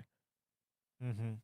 I mean, but he's a guy who struggles to keep a job his whole entire career. He's played for like 10 teams. And the Falcons have a guy who I really like. I guess he probably was inactive for this game, but Felipe Franks is another guy. He's more of like a running quarterback gadget guy. But I mean, if you're like, Josh Rosen, it kills me. See, I understand it with I understand the thought process behind having Josh Rosen behind a guy like Matt Ryan because Matt Ryan just going to drop back and pass all day from the pocket. Rosen is that style of quarterback for sure, but it's just guys like him get way too many opportunities when guys like Josh Johnson don't get those opportunities. Josh Johnson will play P.J. Walker. PJ, and I think the verdict is not out yet on him yet. Like, I got to see a little bit more NFL football from him. He's not jumping off the screen to me, though. You know what I mean? Like, when I watched, every time I've ever seen Josh Johnson play, dating back to when he was with the Bucs, to when we saw him in Washington against the Giants, to when we just seen him with the Jets come into that game. I forget who they were playing, but he competed in that game late. Was it the Titans? Colts? Yeah, I think it was the Colts because they were getting blown out throughout most of the game, and then he had a drive to try to cut it to a one-score game at the end there and got intercepted. But, like, it's just surprising that guys like him aren't getting the backup duties. And maybe there's a portion that's mental that we're missing out on too, because you can't overlook that aspect of it. Like, how well do these guys know the playbook and know where to put the other players on their team to get them in the right position when lining up? So maybe it's something like that too. But, just a bunch of backup quarterbacks like that. And even on a starting level, a guy like Tyrod Taylor, he's been sitting on the bench for a while now, or in strange situations at the least, and not really getting the opportunities. I know with the Chargers, the whole puncture in his lung thing with the medical staff definitely slowed him down. But I just want to see more of these quarterbacks who aren't your traditional kind of style get more opportunities. I mean, we just had Cam Newton sitting at home for half of a football season when there's plenty of teams that need a quarterback, and you still got people out there like, Cam's washed, he'll never be the same again, and da-da-da. It's like, but he's better than all these quarterbacks that you're seeing getting PT from Mike White and all these other guys that are getting on the field for some of these other teams. And it's like he literally stepped on the field at the highest level of the sport, touched the ball 2 times, and got 2 touchdowns. Easy as that, man. Against an 8-2 team, and it wasn't garbage time. It was the first 2 plays touchdown to the game. Yeah, gotta love that, man, that they just bring him over there. And I like that about both game plans, even though the Rams got blown out in that game. I do like that on the first drive, they tried to let you know, hey, this guy's going to be a part of this offense. And they went right to Odell Beckham 2 times on the first drive, which the long pass, Matthew Stafford was kind of tripping on that one. And Odell did look like he kind of stopped a little bit on the route too. But I'm looking forward to seeing them get their chemistry down. It was good to see Cam Newton get in the end zone in Carolina, have faith in him early on in that game. And just think about what that does to your fan base and to your stadium. You're starting quarterback for pretty much all your fandom for some of these kids who only got to watch Cam Newton in Carolina. They don't date back as far as Jake Delhomme and, some of those other quarterbacks that were over there. Kerry Collins. To see Cam Newton come back and get into the end zone like right away. Just immediately. That is going to completely hype up your fan base. And for the rest of that game, you just saw it. The Carolina Panthers were riding a high for that whole game. So I love to see stuff like that, man. And, I can even correlate that back to the Cowboys here, too. When they brought in Amari Cooper, the impact was immediate with Amari Cooper. Like, just instantly happened with him. And you got to love that. They're letting you know that, hey, we brought these guys over here for a reason. We didn't bring them over here to be quiet and not make plays on this offense. So it was good to see Cam Newton get himself into the end zone, man. And the Cowboys, man, just putting the league on notice again, once again, like, yo, if you're a bad team, we ain't about to be hanging around with y'all playing down to our level of competition. We going to straight up put you on that grill and we're going to fry you. That's a bounce back game. Yeah, that's how you do it. Bounce back game. Like you just got embarrassed pretty much. Let's just be perfectly honest and frank about that Broncos game. You got embarrassed. So it's like, it's not like they just came back and won. Like they came back and they did some throat stepping. They slaughtered. And you know what I think is interesting about a quarterback like Dak Prescott, who I feel like, I don't know if you remember some of the conversations I was having in roundtables around the summertime and last season ending. I was always saying, like, Dak Prescott, Josh Allen, those are the guys that are on the cusp of the top 5. I got Twitter receipts for this too. And people being like, Dak Prescott, what?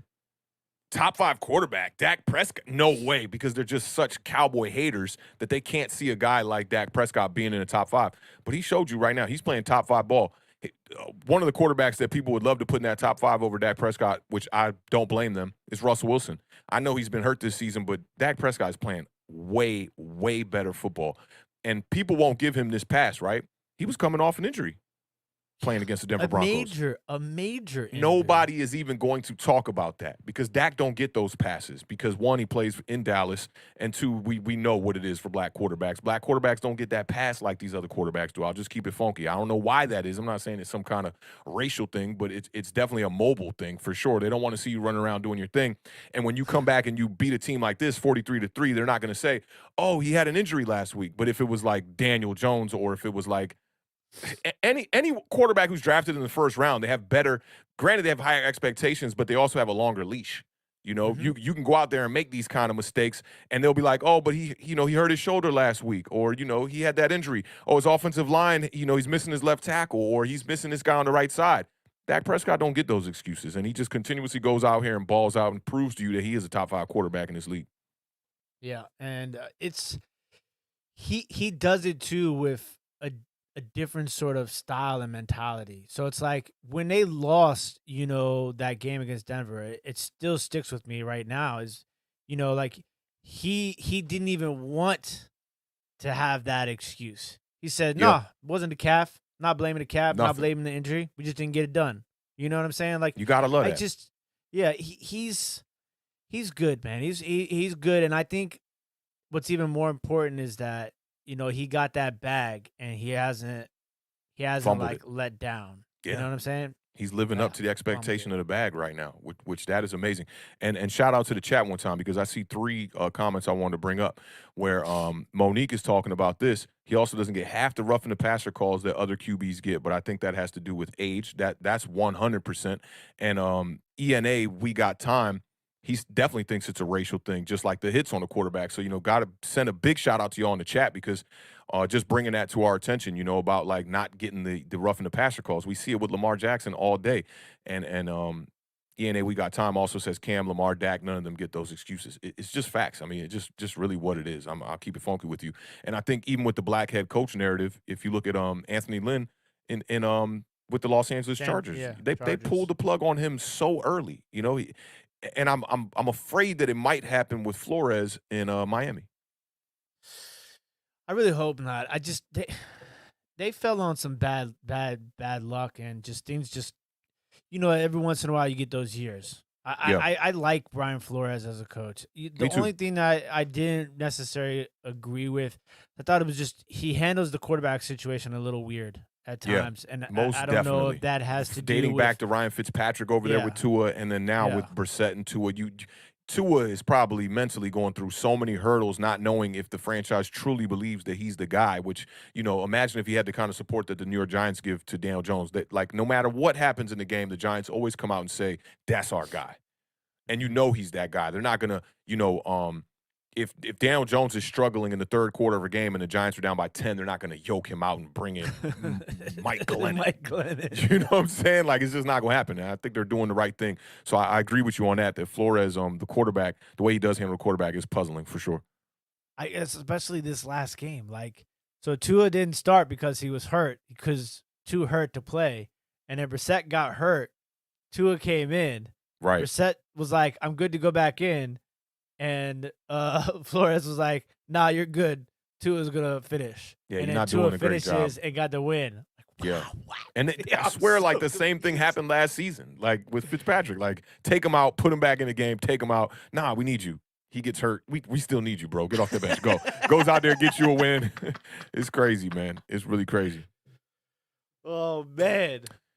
Cowboys. So we good on this Dallas one. We got a sighting from Michael Gallup. I thought that was cool. He caught 3 passes for 43 yards, and he showed you that he's a guy still. They're going to have to wheel and deal somebody in that wide receiver room, I think. But with the 17-game season, seeing the way that things have been going in New York, maybe it's a good thing to keep that depth over there.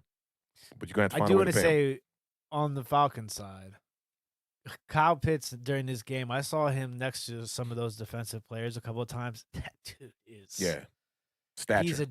He's a different breed, man. He's going to be really, really, really good. They got to figure it out over there fast. If they're going to move on from the quarterback, which will be tough for them, because I do think that the Falcons are the kind of team that if you could build around Matt Ryan for another year or two, and then make the transition. I think he's a free agent at the end of this year. Yeah, he had that big contract. Is it the end of this season? I'm pretty sure Matt Ryan's Maybe. I might be mistaken, but I'm pretty sure he's a free agent. Yeah, I think that if they got to make a move and try to draft a quarterback, it's going to set them back a little bit. Having a veteran quarterback like Matt Ryan with Pitts over there, and then we're not too sure what's going to happen with Calvin Ridley with the mental health situation. Praying that he gets better and he can come back and play some football for them. But they got some pieces, man. I think they need to go out there and probably get a real running back. You could probably keep Mike Davis on the roster.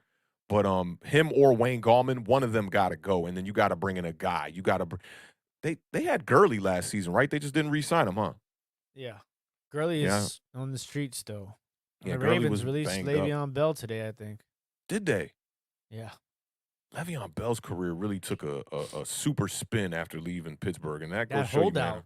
Holding That out for that holdout. money ain't. I mean, he got that bag. He did get the From bag the when he went to the Jets. Jets. Yeah, he got the bag. So, but his football career is definitely up in the air right now. Yeah, it's tough. It's tough out there. Yeah, that's real, man. Well, look, let's take a quick little commercial break. Come back and talk about the biggest upset of the weekend for sure, man. I know you got a lot to say about that Washington football team, so y'all hang tight. We'll be right back. Your wide receiver on IR? Aw, shucks. Your running back keep fumbling every week? Man, damn it all. Well, come chop it up with your boys. We are waiver wire tight. Awthentik and the Beard. Every Sunday morning, streaming live at 11 a.m.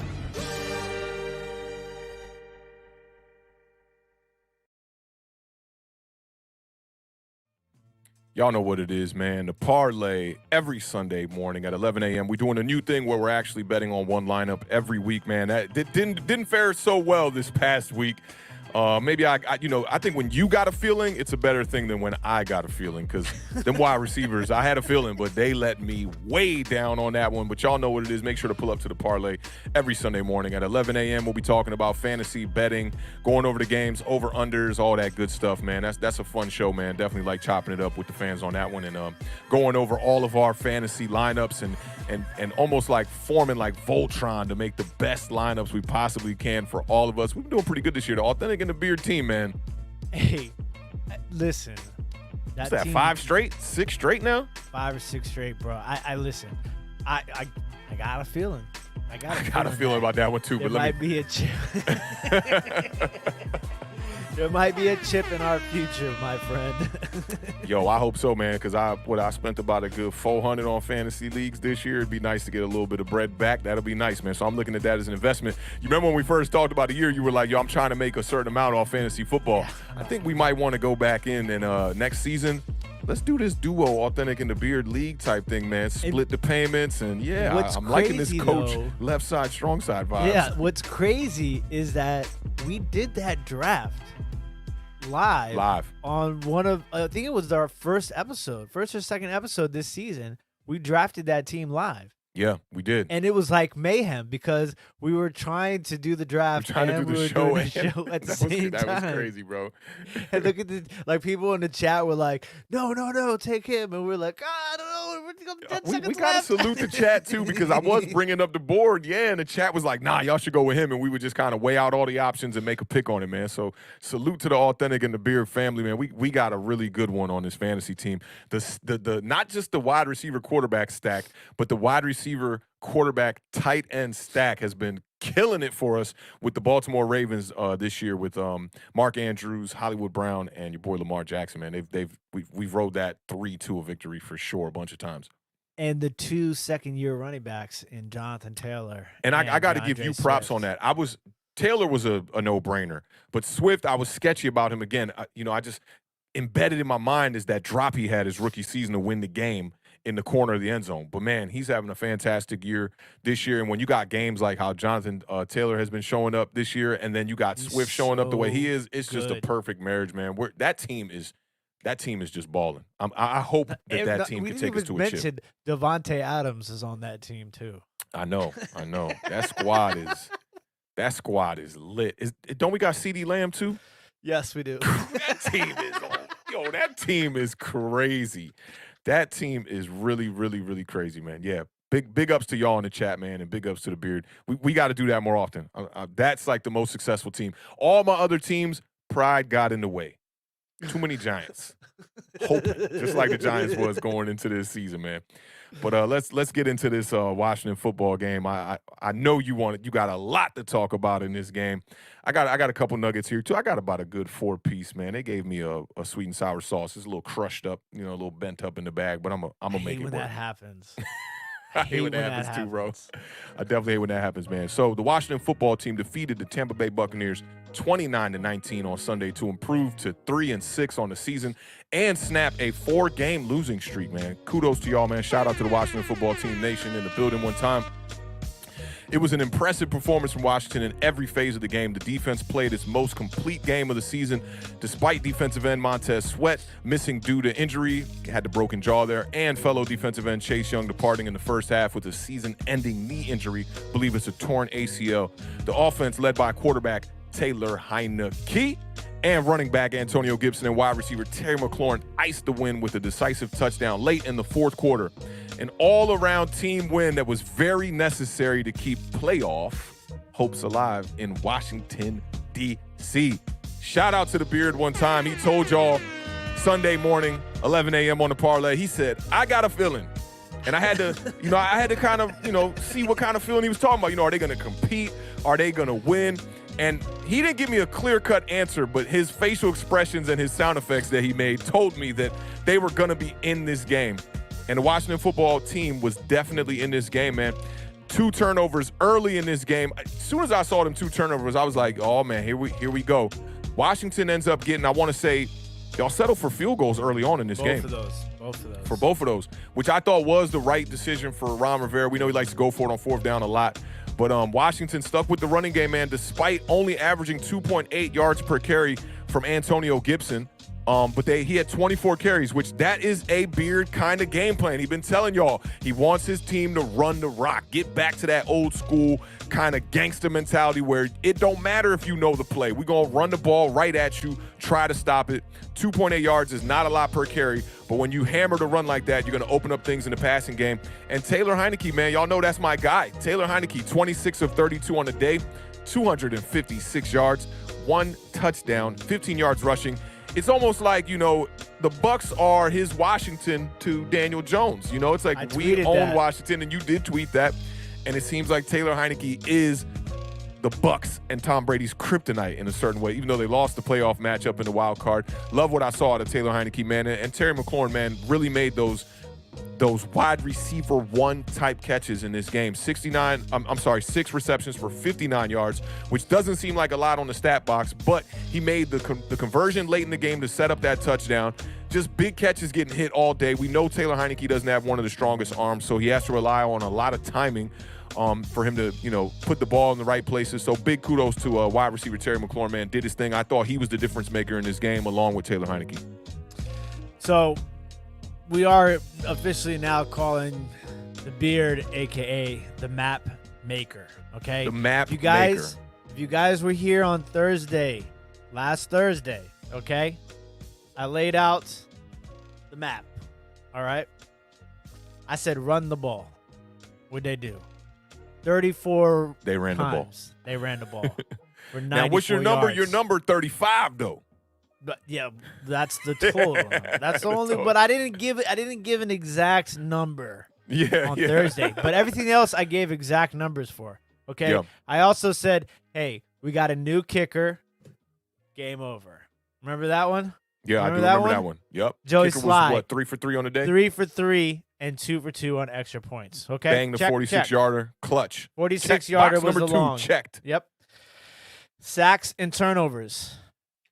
We didn't get any sacks, but we got 2 turnovers. Did you say anything about a number for the sacks? I did. I said a couple sacks and a turnover. So we're gonna go 2.5. I like it. It's vague. It's vague enough to say the map was still clear. Exactly. I mean, it might have been like a smudge in the ink right there, but you knew where you were going. Okay. Right. All right. I said we had to hold Tampa Bay to less than 28 points. 19 Facts. points they scored. Check. I said we had to hold them under 60 yards rushing. Woo. 53 yards rushing total. So that's everything I said that we needed to do, and we did all of it, and we won the game. I mean, This was Taylor Heinicke's best performance of his career, I think. People been saying that. I think it's the biggest win. I don't think it's the best performance. I But just, I'm not mad at the people saying Yeah. that. But people have been saying that. I just think that because like, a lot of times I'll watch him play, right? And he makes there's a lot of mistakes in the game. They might not be the mistakes that are like the turnover or the fumble mistake, but like a lot of high throws, a lot of late passes. Like maybe a better way of saying it is it was his most consistent game from start to finish. Yeah. Because I only saw like maybe 2 or 3 of those Heinicke highs. Those high throws at Heinicke. Yeah, the high likes. throws. Yeah. That was it. I just think that he had a command of the offense, and I think a lot of that has to go credit-wise to Scott Turner and the game plan. And I think that the result of running the ball so many times is what benefited Heinicke and allowed him to have that consistency in the game. I mean, he got sacked 5 times. So there were a couple of, things to worry about. He got sacked 5 times, but it was obviously enough to bounce back from. The 5 sacks, the end of the first half penalty on William Jackson, the face mask, which gave them the field goal. At that point, I was like, okay, Washington's going to Washington. I was 100% positive of that. But Terry McLaurin just made big catch after big catch. And the catch that he made that you referred to on the last drive was a man catch. Yeah, he got crunched. Yeah, he's getting held crunched by onto that it, safety. And like you thought it was like he wasn't going to get up almost. And then he got up and he did this. Yeah, gangster. And I was Gangster. like, oh, man, that is just – it's just things like that. The little things to a team that's 2-6 looking for a win against the defending Super Bowl champions, that's how you win those games, is by little things like that. Third down on offense, Washington had probably their best game. They converted 11 of 19 third downs this game. Yeah, that's and solid. Tampa Bay, we've been giving up, it feels like 70% conversions on third downs. Tampa Bay was 4 of 10 on third down, which is with the low, a lot of third downs and mediums, and that's 19 third downs is crazy in its own right there. Yeah. But to convert that many of them, that's solid. It shows a lot on your quarterback making the right plays, because a lot of those were passing. And Taylor Heinicke, man, the poise, man. The big moments don't scare him. That's what I like about him. He's not scared to make, the mistake in a big moment. You look at the back to the game against the Giants, where he threw the interception late, and then he comes right back down. He's like, the game's not over. I got another chance. Give me another shot at it. And he drives him right down there to get that field goal to win the game. The Atlanta game is the game for me this season where Taylor Heinicke had his best day, when he went back for the homecoming. He was sleeping on the couch at his sister's crib with his stepbrother and whatnot, and went out there and put up 3 touchdowns, man. I root for Taylor Heinicke. There's certain quarterbacks that I just root for. Jalen Hurts is one of them. My man Tyrod Taylor, he's another one. I root for him to do well. I hate to see him go down. And Taylor Heinicke's another one of those guys, because it's like it's David and Goliath vibes, man. He doesn't look like he should be out there doing what he does. And he consistently puts up big plays. I'll give him that. He does have that mistake thing that can happen sometimes when his back is against the wall, but it's good to see him going here against a team like the Bucs. There are a lot of quarterbacks going to be scared. And for me, throwing an interception in a game or making one mistake in a game or even 2 mistakes, that is not a reasonable offense to say that this is like one of his worst games or something. And I like to take it back to the game Daniel Jones had against the Bucs last season, where all Giants fans are like, it's his worst game of the year because he made the 2 biggest mistakes of the year when he threw those 2 interceptions coming out the half. But first half, he looked fantastic. Looked like one of his better games. So for me, the little mistakes, as long as you can bounce back from those mistakes, that's what I look for in a quarterback. Sure. That's what's important. And that's like from now on, all I can think about is the Jalen Hurts quote when we talk about situations. I know, right? It's Can't just take the number 2 and just sit there and it's look so at true. it. Yeah, you got to flush it and keep it moving. I mean, red zone. We talk about red zone a lot, I feel like, this season, and specifically in this game, because Washington was one of the worst at converting in the red zone, and Tampa Bay was one of the best. Yeah. Washington was 2 of 4, not great, but better than we have been in the previous weeks. For sure. And then we held Tampa Bay 1 for 3. Tampa Bay was 7th or 6th, I believe, in red zone conversion rate going into this game, and we held them to 1 of 3. So it was just an all around, like, everything kind of just worked together. We scored on our first 4 possessions. The first time in 5 years that Washington has scored in their first 4 possessions. And it was all field goals, right? No. The first 2 were field goals. First 2 were field goals, and the next 2 were what? Both touchdowns? Yeah, I believe so. Maybe the last one might have been a field goal too. Yeah. But then the biggest thing about this entire game was the final drive. The final drive was it right now is single-handedly the longest drive in the National Football League all season long. Yeah, that's how we talked about the Eagles getting put away by the Chargers on a 6-minute drive. This one was an 11-minute drive, right? 10 minutes. So the drive was 19 plays, 80 yards, 10 minutes, and 26 seconds. They converted. Ooh, now, did they? I want to say it might have got broken on the Monday night game with the Rams. You saw that drive? Yeah, there was a drive. The first drive of the game. Why am I'm having a brain fart? San Francisco 49ers. They drained the whole first quarter with their first drive. The Rams went down, didn't score on that first drive, and they used the whole first quarter. So I'm gonna go check it. It might have got broken right away on Monday night. That's because that was a long drive too. But y'all's was 10 minutes. How many seconds? 10 minutes, 26 seconds. Okay, 19 plays, 80 yards. They converted 4 third downs and a 4th down, which was on the touchdown run. 13 runs, 6 passes. So, yeah, AJ shout out AJ in the building one time. That's crazy. You had the record for about a good day. Can't have anything here in Washington. I'll take the W, though.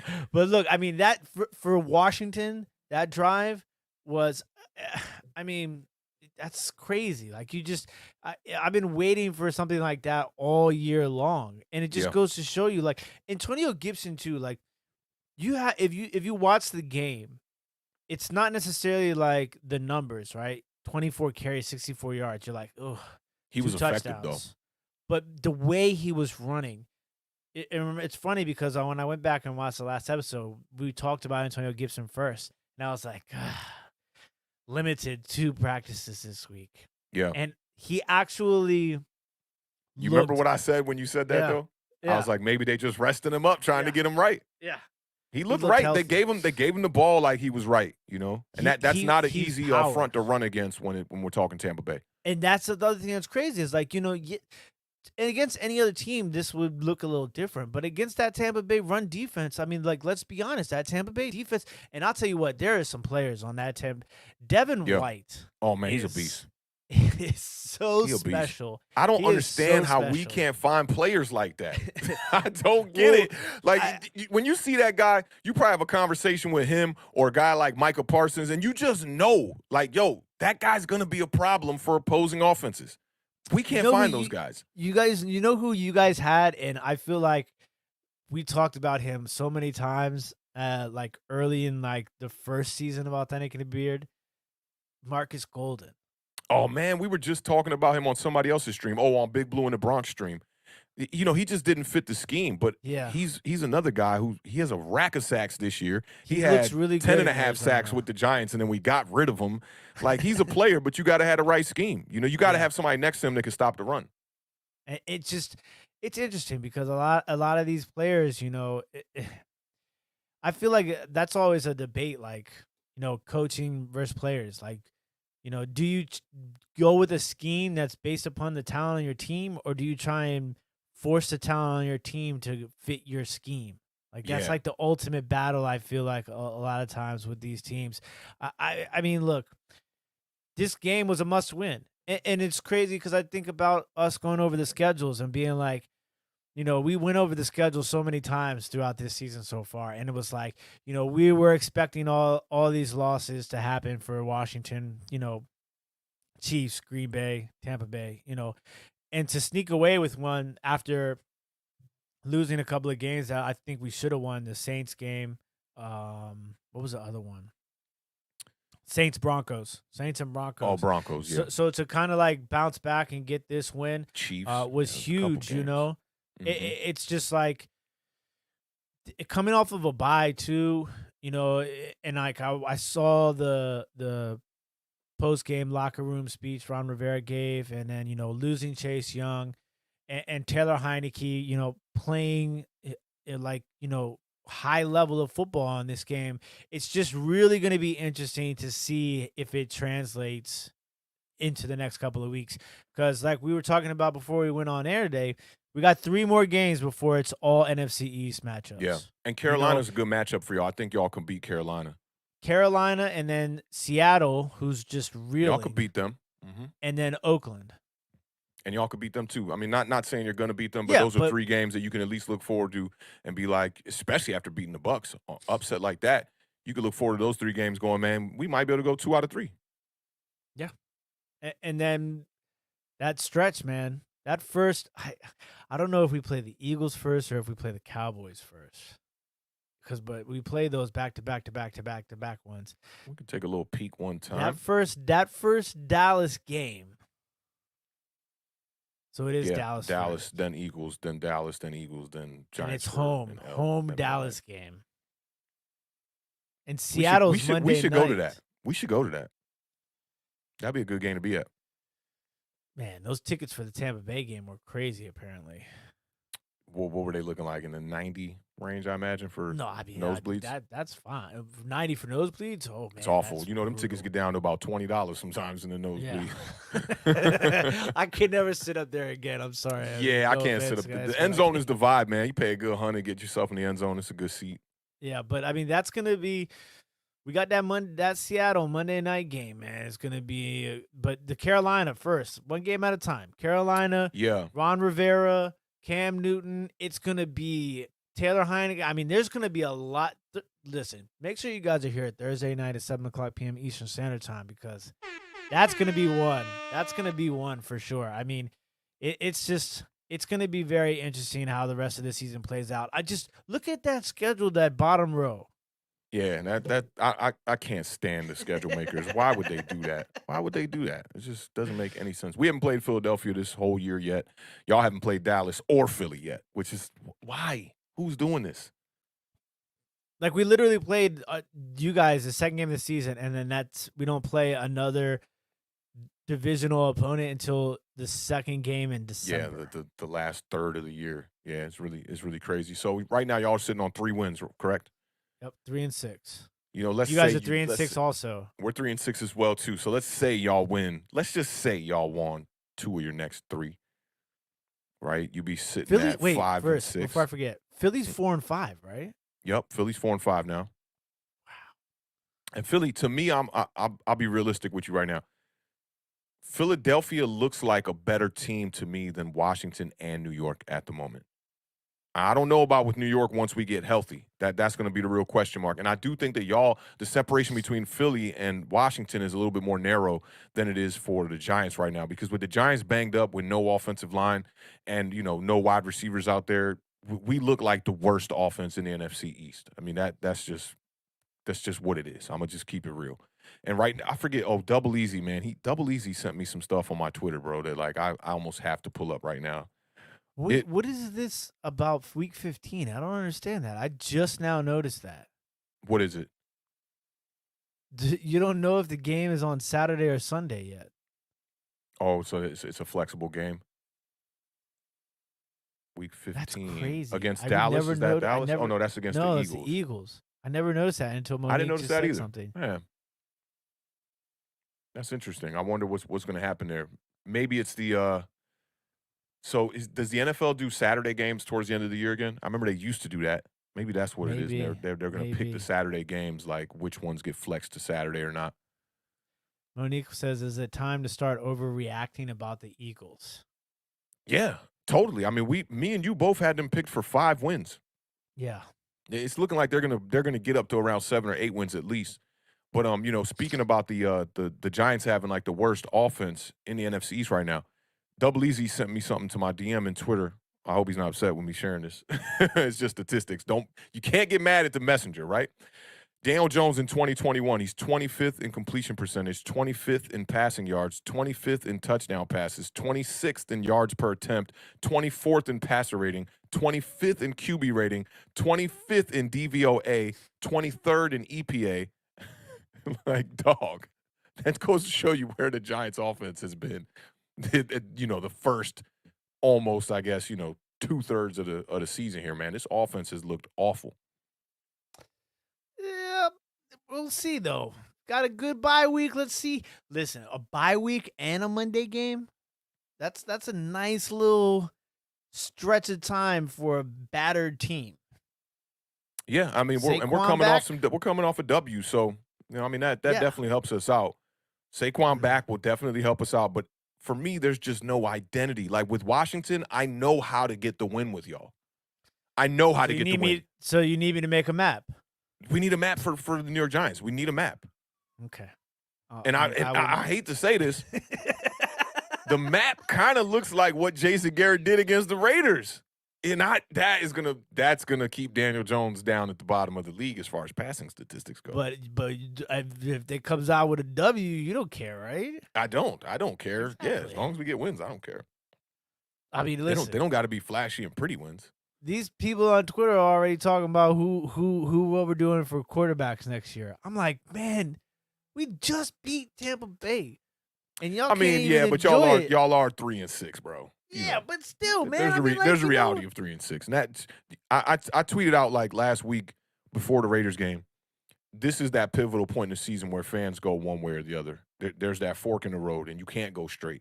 You're either going to be like, yo, I'm done with this team, or I'm investing in that. Hey, maybe we can make the playoffs. At 2-6 is what the Giants were at when we were talking about that.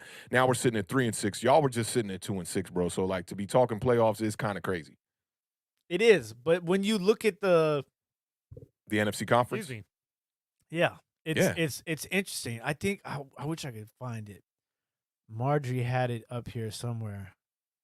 Let me see if I can find it really quick. Here we go. Every NFC team is within one game in the loss column of the postseason. Panthers, Vikings, 49ers, Falcons, Eagles, Washington football team, Giants, Seahawks, Bears, except one, the Lions, at 0-8-1. Yeah, that's ridiculous. That's kind of crazy. I feel bad for them Lions. It is, but that it's going to stretch out. Remember when we were talking that was actually on Big Blue in the Bronx podcast. I was talking to them about this, and I said, how do y'all feel about a team like the 49ers? And they were all kind of like, And then look what the 49ers just do to the Rams on Monday night. 49ers look poised to be a team that's going to make that run more than any other team in the NFC as far as a wild card goes. 6-7 seeds right now. Like teams like the Vikings, the Bears, the Falcons, even the Panthers with Cam. Maybe they could get some gold with Cam Newton, maybe with the Panthers. But I would bank more on teams like the 49ers and the Panthers to be there more than teams like Washington and New York to be there. Well, the thing that's crazy, too, is that's why that Panthers game is super important for Washington, obviously. But the Panthers are only one game behind. The Panthers and the Saints are both one game behind Tampa Bay for the lead in that division now. Because all those teams who's the other team? The Falcons, right? The Falcons just fell to like what? One game back 500? They 4-5 now. I think so, yeah. Man, even the Falcons look like a better team than I'll at least say than my New York Giants right now. And they look about equal to what Washington is at right now. But Washington, you guys got the fluke win against us Thursday night, week 2. So for me, it's like, okay, Washington has only really played winning football in 2 games. Can't argue with you there. Cannot argue with you. That's the tough part about it. And even with New York, it's like, okay, yeah, we beat the Saints, but like it took last-minute heroics for that to even happen. We're not a good team. I'm not going to sit here and convince myself that the Giants are a good team and we're about to make a run. But let's just say you did get 2 of the next 3 games and you're sitting at 5-6 coming out of the Raiders game. And then you just got those 5 divisional games to try to you never know. And with y'all with 5 divisional games, you might be able to mess around and win 4. Ain't no telling.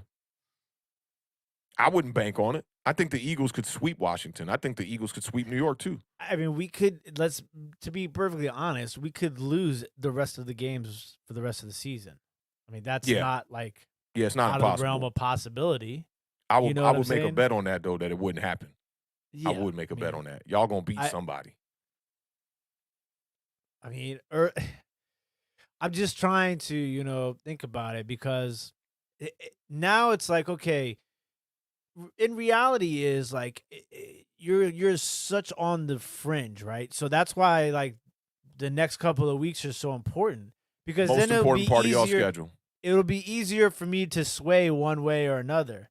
You know what I'm Yeah. saying? Like if we lose next week against Carolina, it's like we're 3-7. So now it's like, okay, now you have to win 7 in a row. But the divisional games here at the end give y'all hope no matter what. So you could go in and lose to Carolina. It's just gonna mean that you're gonna have 2 games back to back that are must wins. Yeah. Y'all right now remind me of the 2020 New York Giants, where we made that run late. We beat teams like Seattle and a couple other teams in the middle of the schedule. Because for y'all right now, it's like if you could just come out of these next 3 and be around that 4 or 5 win mark, you got 5 games to play against divisional opponents that, I mean, yeah, Dallas might be able to just completely take care of y'all though. That's the one thing. But Washington normally plays Dallas pretty well. So I mean, Yeah, I'd well, say we you got at swept least Dallas last hope. year Yeah, you without got Dak Prescott. without Dak. Yeah, you got hope Um, though. Does Dallas get? Does their schedule get any more difficult? I can't remember. I remember it being pretty cupcake for. Yeah, towards the end, I remember getting a little more difficult, but not as crucial. This is what they got left here. So they just took care of the Falcons. They're gonna go see the Chiefs, which is gonna be a good game, man. That's gonna be a solid game. That's a 4:00 game. And then Raiders Saints. So ain't no telling right there. Dallas And could. they have Cardinals at the Yeah, and they end got the there. Cardinals late. But then, these little divisional games, Washington, New York, and Philly, they're not looking at that as like a very big scare, but they're games that they don't want to get trapped into losing. Dallas is 7-2 now. Yeah. Yep. They lost opening day and then won 6 straight, and then they lost to the Broncos, and then they won this past week against the Falcons. I mean, they could lose 4 in a row. So let's do this. Let's see let's go through these Dallas games and see where we have them at the end of the year. So right now you're sitting at 7-2. Chiefs, Loss. I'll agree with you on that. Raiders, Win. I'm gonna say loss here. Saints, Loss. so I'm gonna go win here. So we even up to this. So we got 2 wins for the Cowboys after that Week 13 game. 2 more wins. That puts them at 9 wins. Washington. Well, I have them at 1 win because I got them losing to Kansas City and losing to the Saints. Oh yeah, and I had them losing to So- Kansas City and losing to the Raiders. So my bad. We both have them at 8 wins. Sorry about that. Yeah. After Week 13, and then against Washington, what you got? I got a loss for that one. That's at home to Washington. Okay, I got them beating Washington. I got them beating Washington. What do you got in New York? I got them beating New York. You got them beating New York. I got New York winning that. No, Let's just even it wait, up. wait, Let's wait. even it Let up a me- little bit. Let's go. Let's give that game to New York. That's on the road in December. We're I'm terrible gonna at give home. New York that win. Okay, you're going to give New York that win. And what about this Yeah. one here against Washington the next week? In Dallas, I'll give Dallas that one. So you got a split between Dallas there. Cardinals, you got. I'm sure you're going Loss. to pick the Cardinals. Yeah. It's crazy. I think Dallas matches up well, and they're going to beat them. But I'll say it's a loss just for the sake of this statistic we're trying to come up here, or this record here. And then Philly last week, I'll take Dallas over Philly.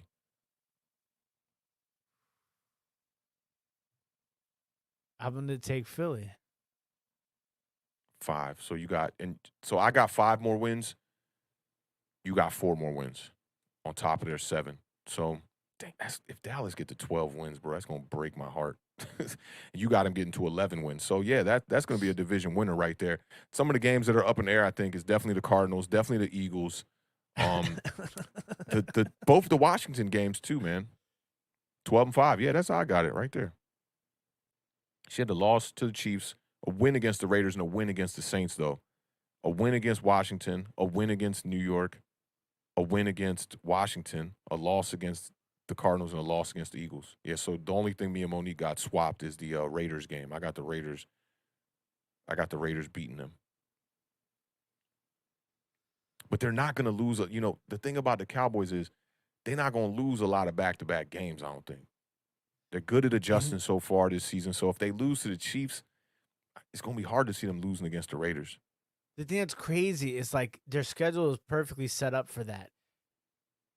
And this is going to be the interesting stretch is going to be the Saints, Washington, Giants, because that's 3 road games in a row. Because, dude, I feel like they've been playing at home every week.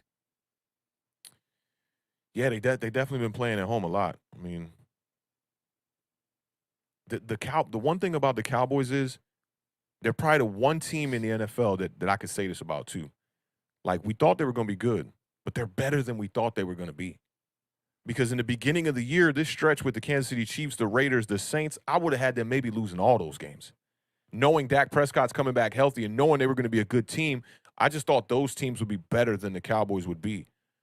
And now after you see the Cowboys play and you see how whenever Amari Cooper is not on his A game, CeeDee Lamb steps up to have big games every time. And if it's not CeeDee Lamb, it's the running game. If it's not the running game, it's their tight ends.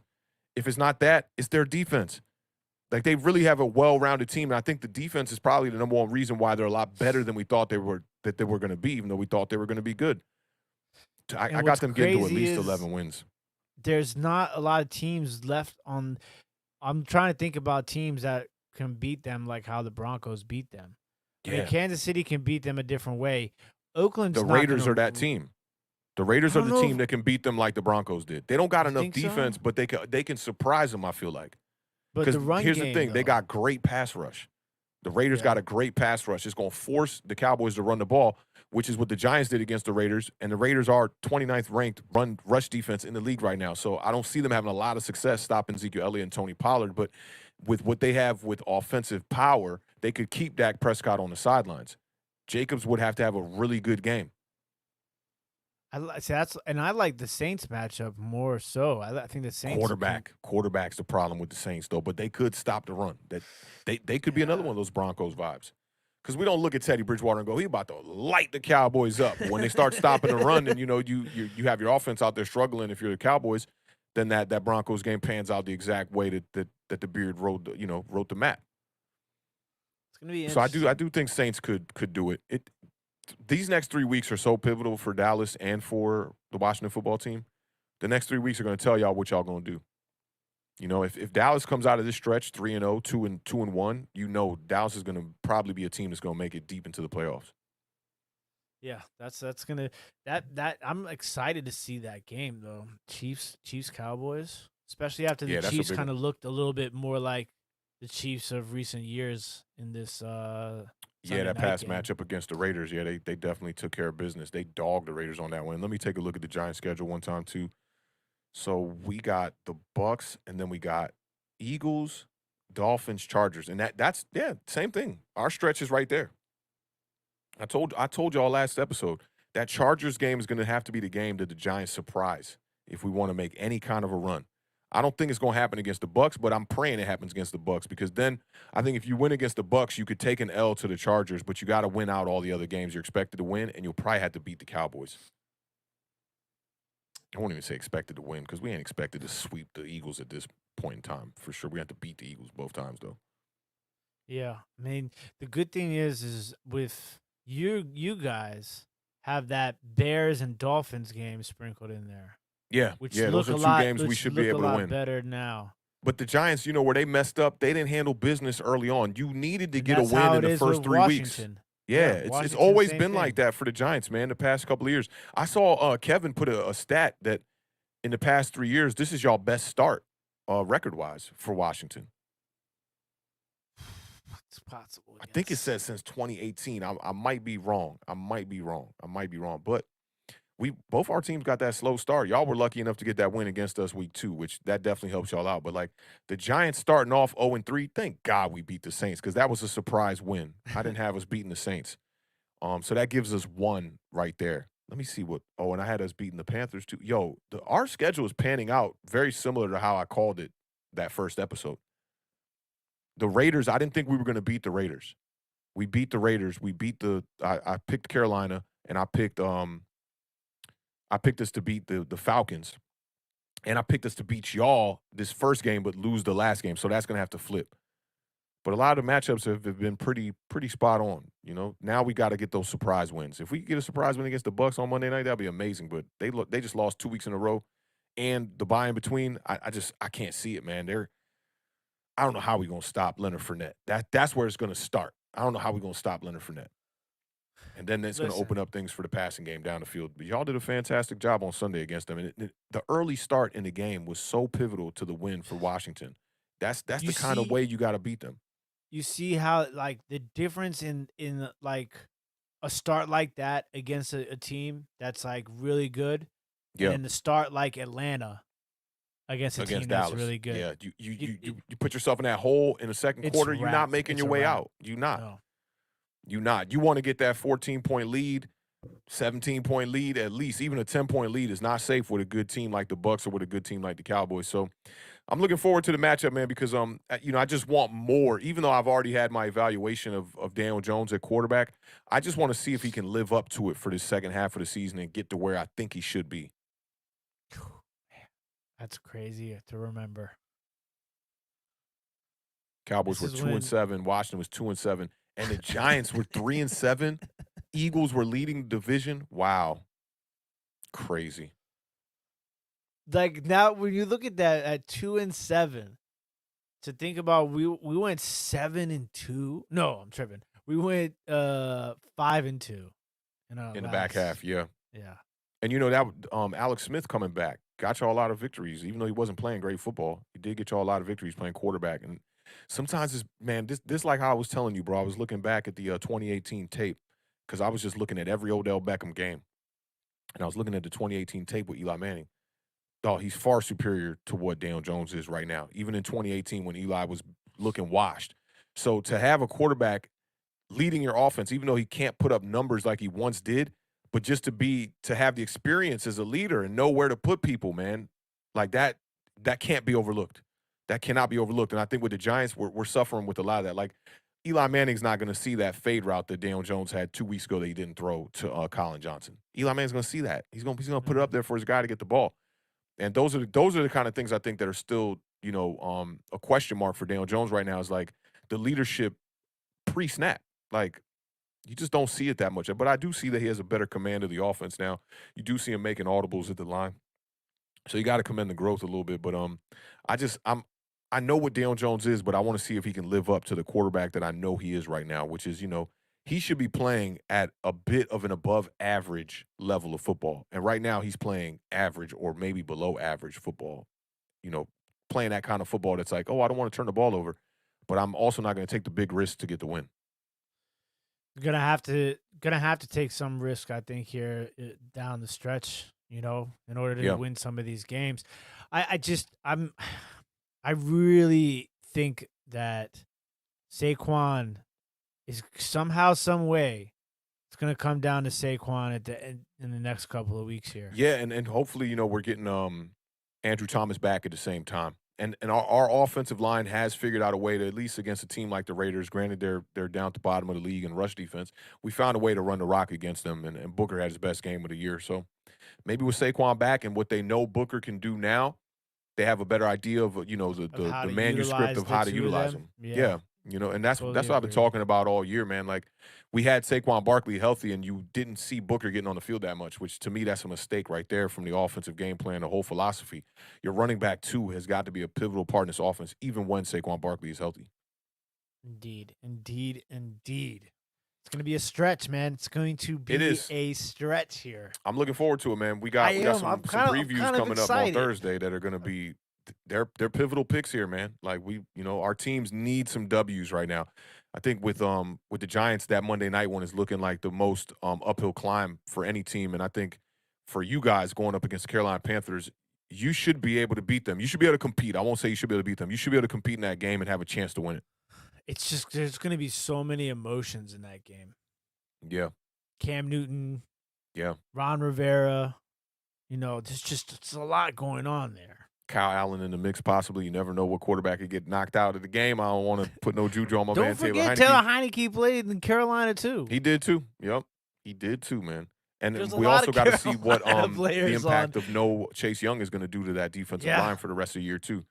we're gonna have to have some people step up. I mean, I'm gonna have to take a look at some depth charts this week for sure. I will tell you though, the rookie out of Penn State, Shaka, had a sack this week. Not a sack, but he had a big play. Shaka Tony. That's a name right there. Shaka Tony. Yeah, that's a name. I feel RCB like that's Sports like says the division, in his opinion, is not over. Which, yeah, it might not be. We got a lot of football left. You know, we're only anticipating what the Cowboys would probably do. It's crazy, man. Cowboys sitting on 2 losses, man. That's it. it's a 2 big losses. difference. That's Dak right there. That's Dak Prescott right there. 2-7 2 and 7 to 7-2. Yeah, it's wild, man. It's definitely That's wild, all man. Dak. And CeeDee Lamb too, man. We gotta give a little bit of love. I mean, CeeDee Lamb we knew he was good, right? We knew he was good. But this year, like, especially, the beating the sophomore slump sort of situation. Yeah. But his jump of big play, wide receiver 1 reliability. Yeah, style because of last play. season they were using him across the middle on, Yeah. easier routes he could catch and go on. And you saw the speed, you saw the elusiveness, you saw his yak ability. This season you're seeing the big plays down the field. You saw the one against the Giants just a couple of weeks back. You see the one he made in this game where the throw by Dak Prescott was actually a little bit off target. It was kind of on his back shoulder, and CeeDee Lamb just used his body to shield off the defender, made the play. He's one of my favorite wide receivers in the league because he's like a combination of a guy like Stephon Diggs, but the physicality reminds me of somebody else. I'm not too sure, but like the way that he could catch it and the strength that he uses to break tackles and things like that. It reminds me of like some other wide receivers. Kind of like an Odell, man. I mean, like Odell's the kind of wide receiver that there was strength there. You see the hit that he put on that dude on the interception? Yeah, it was. Odell's a strong dude, and he's only like 6 foot something, you know. I will say this, that big shout out to all the people who were, saying the things about Odell Beckham that everybody else doesn't want to ever talk about, a la his blocking. His blocking is great. Like it's just, stuff like that is something. It's crazy because so many people consider him to be a diva wide receiver, right? I hate it. I can't stand it, bro. Yeah, I mean, obviously, but like, and he does the most non-diva wide receiver thing, and he does it exceptionally well, and that's blocking. I mean, let's just keep it real, man. A lot of these Giants fans are just bitter. They're just bitter. I went back and I looked at the Josina Anderson interview the other day. Right? I did a whole little Odell Beckham like day of content, pretty much.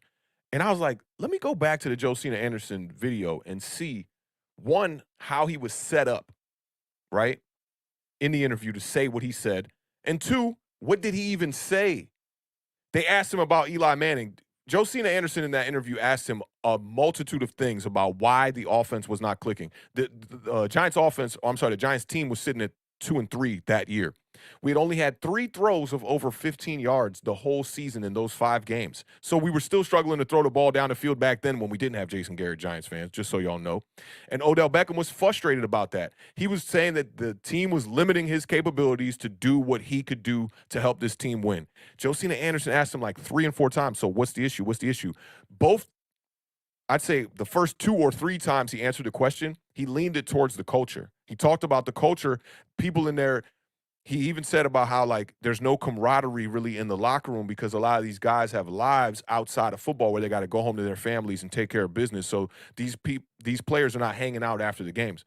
And the last time, Josina Anderson asked him, so what about Eli Manning? Is it Eli Manning? Because him and Lil Wayne were joking about it earlier on in the conversation. Like, Eli Manning's not the kind of guy who's going to be running away from defenders, but he's still going to put the ball where it need to be. Let's not forget that Eli Manning is from the same place of Lil Wayne and Odell Beckham.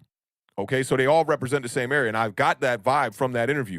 And when she said to him, she said, so how much of this is Eli Manning? He said, I don't know. People were just mad that Odell Beckham didn't say, it's not Eli Manning. That's why people were mad. And that's why till this day people call him a diva. Like, we got to grow up, man. We got to grow up. Odell Beckham, and I saw Sunday you highlighted the comment on the screen saying that's just passion. In our culture, bro, a lot of us are like that. We're colorful. We stand out. And the Beard's one of them that's within the culture if that he's guys... the same way. So it's like we can understand the eccentric personality. Like if you ever play football with me, Monique is one who has played football with me. I am running around that field with passion throughout the whole time. When we're done that game, I am drenched in sweat. I gave it my all. I might have screamed at 4 or 5 people that day because I'm trying to win the game. We have been known to be quite vocal on the oh my God, field. yo, we were on the verge of being thrown out of a co-ed 2-hand touch league before, just because we keep screaming at the refs, we keep screaming at players. Like if you're doing your job, nobody's gonna be on your back. That's the thing. If you're doing your job, nobody's gonna be on your back. And Odell was a guy. He literally was our offense for those years while he was here. Yeah, you see, like Monique knows we're both nuts on the field. But Monique will also tell you I gets it done on the field. Every time. I'm not gonna be somebody that's just trying to lead you vocally. I'm gonna lead you with plays. And I'm gonna lead you with scheming and trying to put you in position and do things. But in the NFL, when you talking about a guy like Odell Beckham, he can't do those things. He can't go to the coordinator and be like, we got to run the ball here, or throw me the ball more. He can, but they're not gonna necessarily abide by that. And then you get that whole treatment of you're a diva. I think that those kind of wide receivers just know what they're capable of. When people try to compare Odell Beckham to T.O., I'm like, yeah, do that. T.O. was one of the best wide receivers in NFL history. Top 4, top 5 on everyone's list. And people still give him that diva thing. But look at what he did for quarterbacks like Donovan McNabb. When Donovan McNabb went to Washington, it was pretty poor play. Not that McNabb's a poor quarterback or anything, but T.O. made every quarterback around him better. Jeff Garcia, he made Garcia relevant. Yeah, AJ knows it. More than relevant, he made him. He made him a guy. He made him a guy. He probably got him some more money. He got him. I was just going to say, he got him money. Yeah, man, and then you see people around Twitter just like dogging these people, like still ragging on T.O. for stuff that he did. Y'all not in the locker room, bro. Y'all not in the locker room. And that's the biggest thing to me is that, like, it's easy for people to judge from the outside, right? And I think Double Easy brought it up in the chat, and I think when I highlighted it, he was like, "You all of this narrative is being spun by people who aren't playing or quote unquote unnamed sources." You know what I'm saying? Like, no players, no coaches have ever come out and been like, no one's ever said nothing about Odell where it's like, yo, that guy's a bad locker room guy. He's probably fun as hell to be around in that locker room. You see the birthday shout out that he did to the one homie on Cleveland Browns? I think it was D'Ernest Johnson or somebody else. He did a birthday video for him where he like dressed up in his whole costume in the locker room and did like dances and all this crazy stuff for him. He's probably a fun dude to be around. But like, this is the thing. People want stuff to fit their narrative. Mm-hmm. Right? And they look at Odell Beckham like he's not a Giant no more. It has to be his fault why he's gone. Right? It has to be his fault. And I'm not excusing Odell Beckham for some of the stuff, especially like the video when he was over in France. That kind of stuff can't happen. But I am also willing to give people second opportunities, right? Especially when you're a young guy like that in the league. Odell was still on a rookie deal when that happened. He still had not signed a contract when he got back from France to end up signing the contract. Another one that stands out to me is Kadarius Toney. Like, see, the thing is like, it's certain stuff about our culture that people don't understand because they've never been around it or lived around it, right? When Kadarius Toney comes out and says the comments about the Henry Ruggs situation, you know how people who aren't within our culture were looking at that? They're looking at it like, you're supporting a murderer.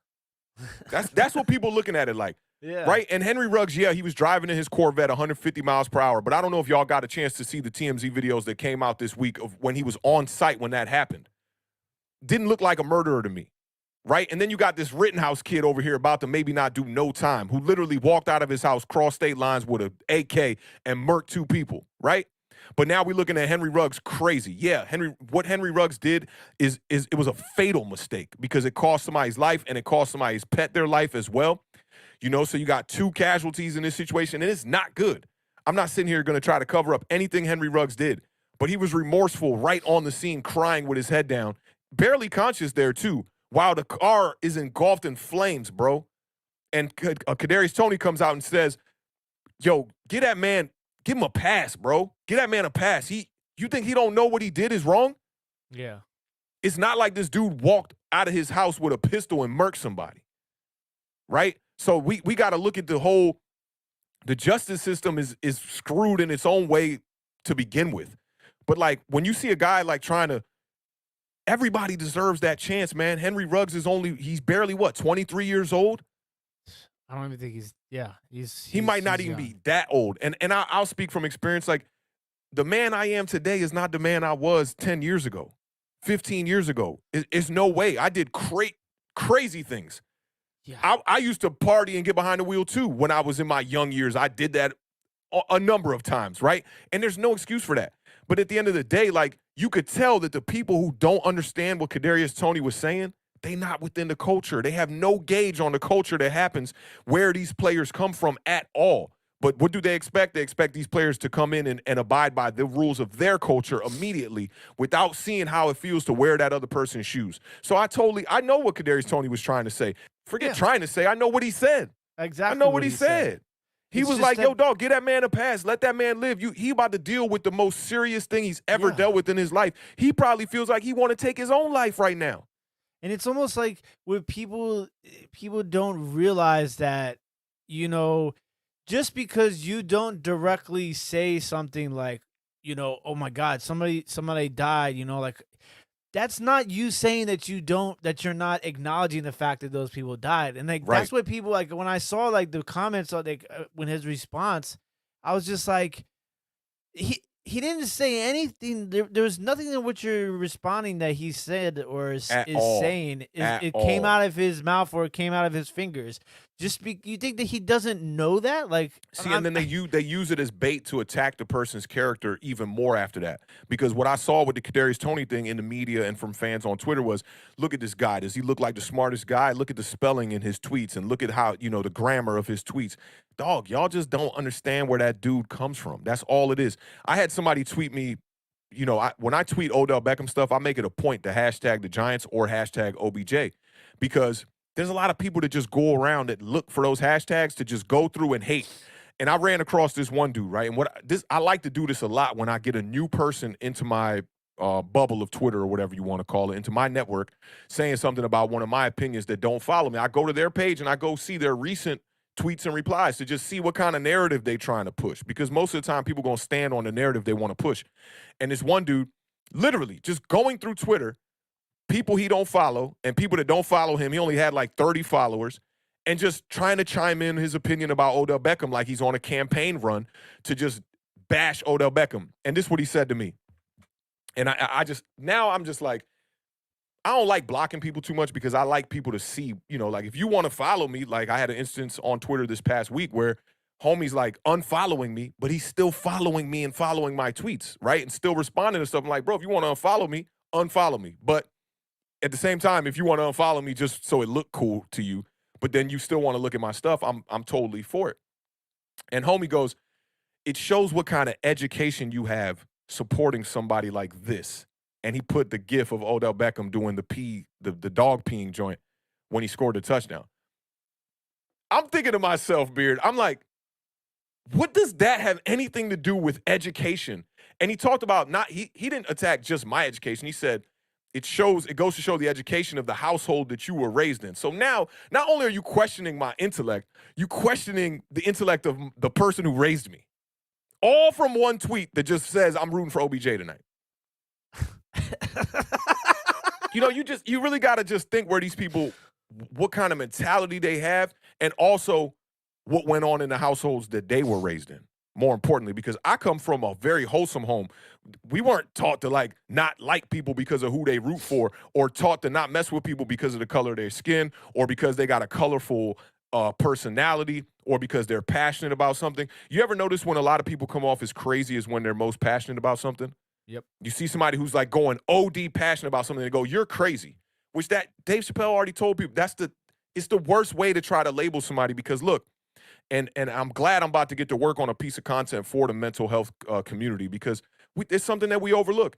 And I know that. You see, and the thing about my culture is we know what we overlook in the culture. In the African-American culture here, across the whole country, everybody knows mental health is overlooked, completely overlooked. Nobody, we in our culture, it's cool to rag on people. We call it Jonah here in D.C., where we just snap on people. We got jokes for you. You could be the dude who got like a one of your eyes is a little bit more closed than the other because of a birth defect, and we'll clown you, and that will make a nickname. You'll be one eye. Or, for instance, my barber. I had a barber one time that he cut my hair for like 2 years. He lived right up the block. He's got a deformed eye. They call him Wink. You know, we do. That's how we look at things in our culture. But a lot of people that are outside the culture, they won't take that time to dig into the culture to find out who this person is. I'll never forget it. One time I was on Entertainers in his chat in the round table, and some of the dudes from Talking Giants was up there. And when Sean Taylor came up, they all started laughing, and they were like, what goes around, one of them said, what goes around comes around. And I'm looking at these fools like, what do you really don't have a gauge of the culture to say something like that. You know, so as much as we got to lean in and adjust to the culture that happens, especially on the professional level, both ways. It's got to work both ways. You got to be able to look at to see, where did this person come from? And Americans especially, we get so caught up in just like what happens in America. We don't look at civilizations in other countries and where they came from. You know, both my parents are from Haiti. Trust me. People that live in America, that grew up with that silver spoon in their mouth, couldn't live a day where my parents came from. They come from La Valais, one of the most poorest places in Haiti. Thank God I'm first generation here in the States, because otherwise I would have grown up in Haiti and maybe my life wouldn't have panned out the way that it was. I had every opportunity I could possibly imagine and dream of out here. So, you know, just like you said, bro, like you got to find a way to lean into that culture. And I do that myself. Even just looking at the Trayvon Martin situation some years back, right? I did everything I possibly could to try to find out where Zimmerman came from and where that mind frame, where that mindset came from to allow you to be able to just walk down a 17, 16-year-old boy like that and murk him broad day, even if you was getting beat up. You know, I tried to find ways and angles to ration with that kind of a thought process. And at the end of the day, I just couldn't. But at least I can say that I tried. So when it comes to the NFL, why are we holding these players to a standard of like American standards? I even saw some people saying that's a real American on something about football the other day, and it had 3 American flags. I'm like, what does that even mean? Like, what does that even mean, right? What does that even mean? What it means, right? Because like, we all just trying to live our most positive life here and trying to just one up in this society. So like, just reach out and just see like why people think the way that they do, you know, and give them the benefit of the doubt at least a few times before you come to a conclusion that, man, that's just their character and they're a bad person. But most of the time, these people aren't bad people. I look at the Mike Vick situation the same way. When Mike Vick got caught fighting the dogs, I was like, oh, bro, I know all about that lifestyle. I know all about that. PG County and Mo County, dog fighting was a major thing out here for pit bulls. Pit bulls, they even had to ban the pit bull breed from being owned in PG County for a certain period of time because everybody was fighting them. But I understand the culture I come from. It's not to say that fighting dogs is right. No, it's not. But when you grow up in a culture like that where your daddy did it and your daddy's daddy did it, you know, and his daddy did it, you kind of can understand why, even in America, why somebody could come across as racist, even though in their own mind they don't think they're racist, because that's tradition that has been embedded in them throughout lineage after lineage. It's been embedded in their culture. And sometimes you get people who make that turn. You know, I would hope that guys like Drew Brees, you know, when he had those comments that he said about, I forget what he said, but that was crazy. A lot of that just comes from tradition. So we as people, man, we just got to find a way to be able to lean to that other side and dig into their culture, find out why it is the way they are. You know, you go overseas somewhere and the people don't even eat the same food and everything about it is totally different. We just got to find ways to lean into the culture and try to find out why people are the way that they are, and also have level-headedness when coming to like gauging and judging a situation. Like, you guys, when you look at Kadarius Toney on those tweets, the people that go, "Oh my God, you have no sensitivity for mankind, and this woman died in this," you really got it screwed, yo. You really got it screwed, and I'll leave it there.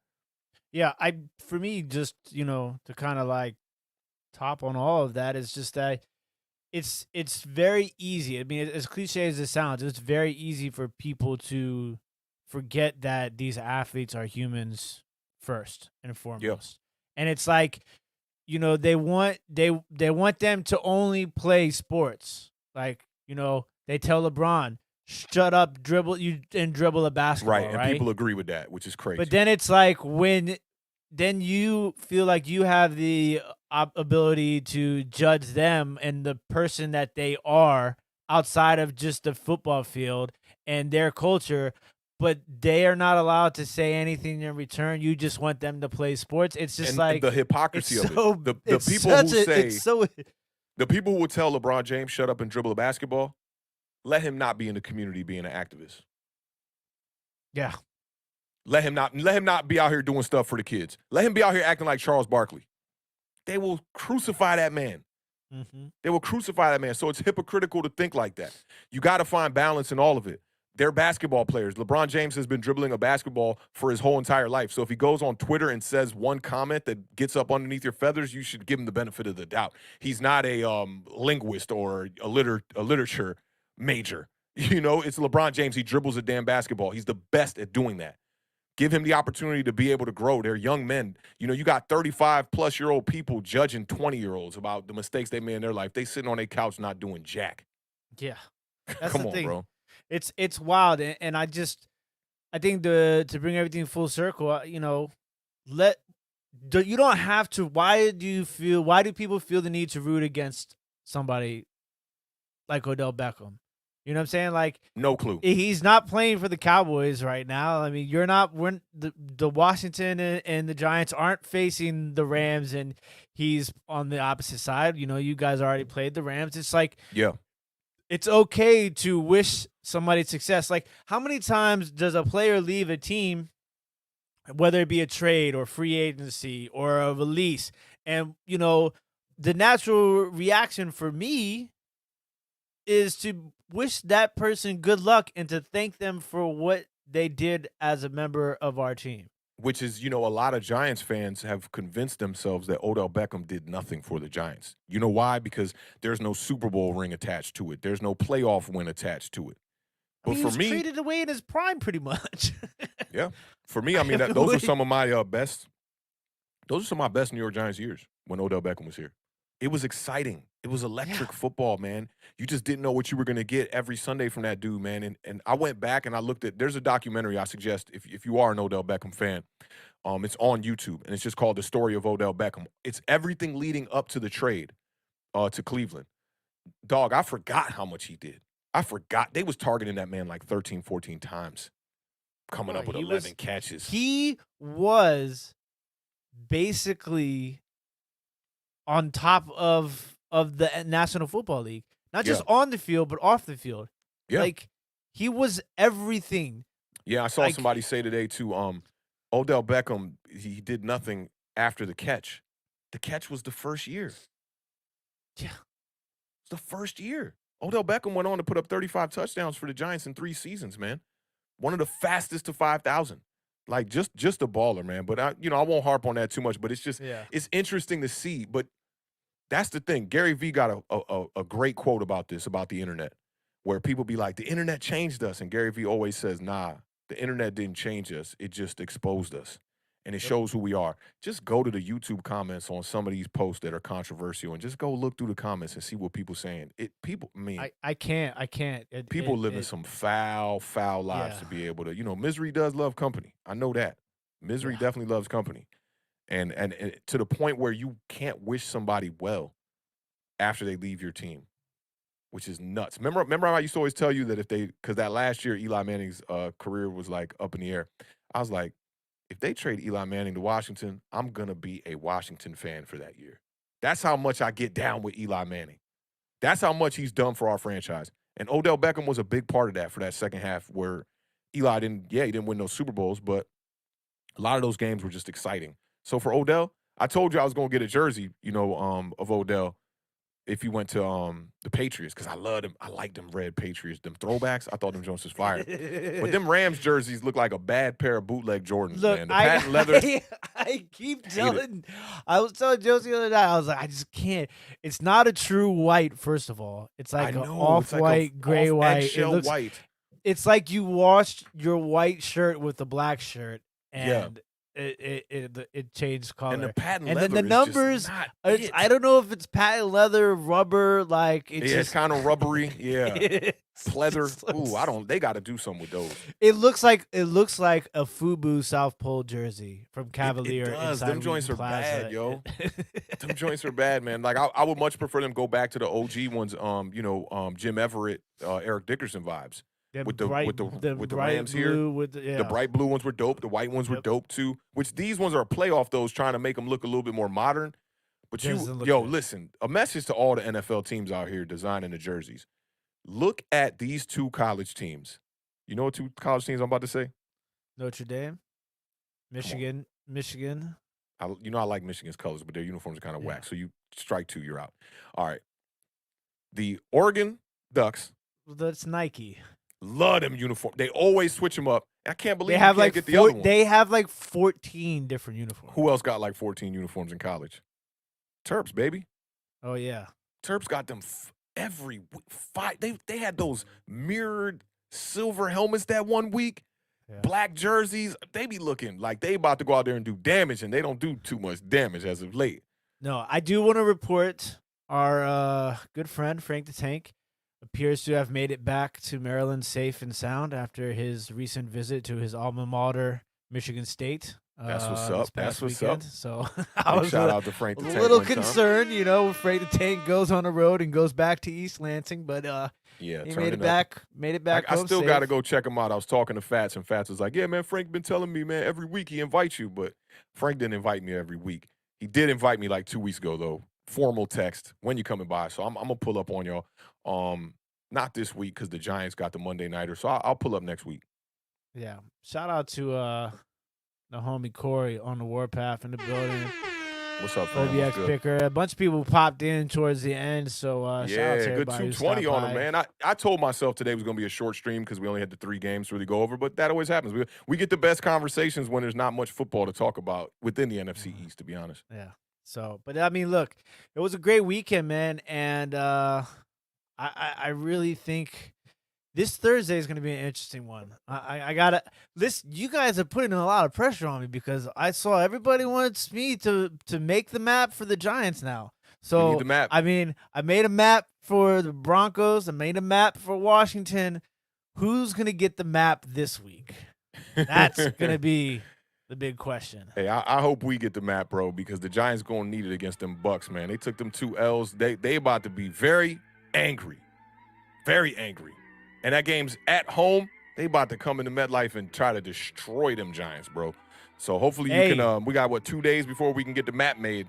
But who is, if there's one team that can make Tom Brady suffer a 3rd straight loss, who is that team? If you had to bet your money on any team without even knowing the players. Philadelphia Eagles?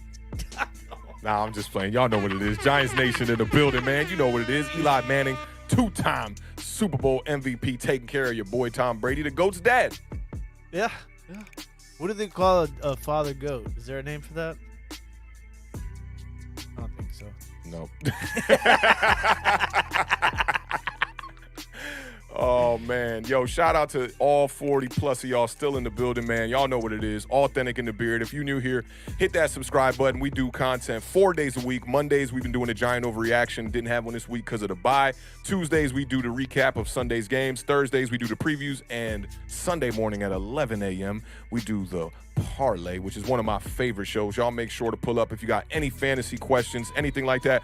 We kind of just collaborate, man. Like I said, Voltron vibes on Sundays, man, to get the best fantasy lineups. People in the chat definitely helping us out. We trying to give the best advice we can, up to date injuries and inactives and actives as well, man.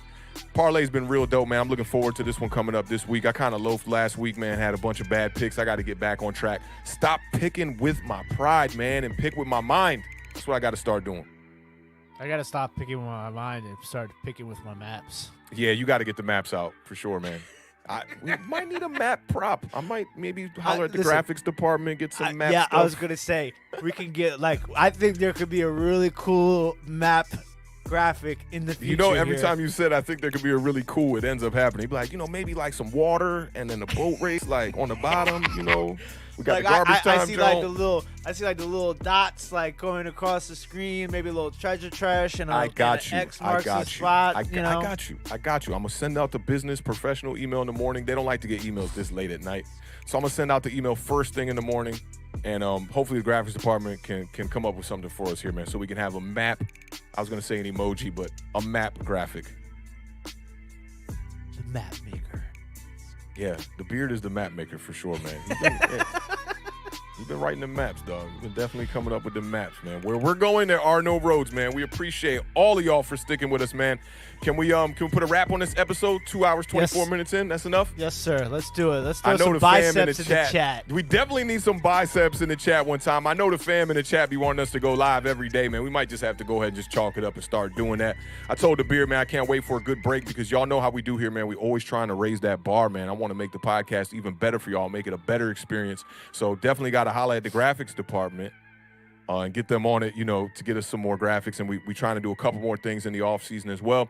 We got a couple more shows that we're going to add to the lineup here at the end of the season here. So y'all make sure to stay tuned to Awthentik and the Beard, man. We got a lot of stuff, man, coming for y'all, man. We just overworked and underpaid right now, man. Waiting on that right sponsorship to land in our lap here one time, man, so we can continuously bring y'all this content. I want to keep this going in the off season as well for the 2021 entering the 2022 season.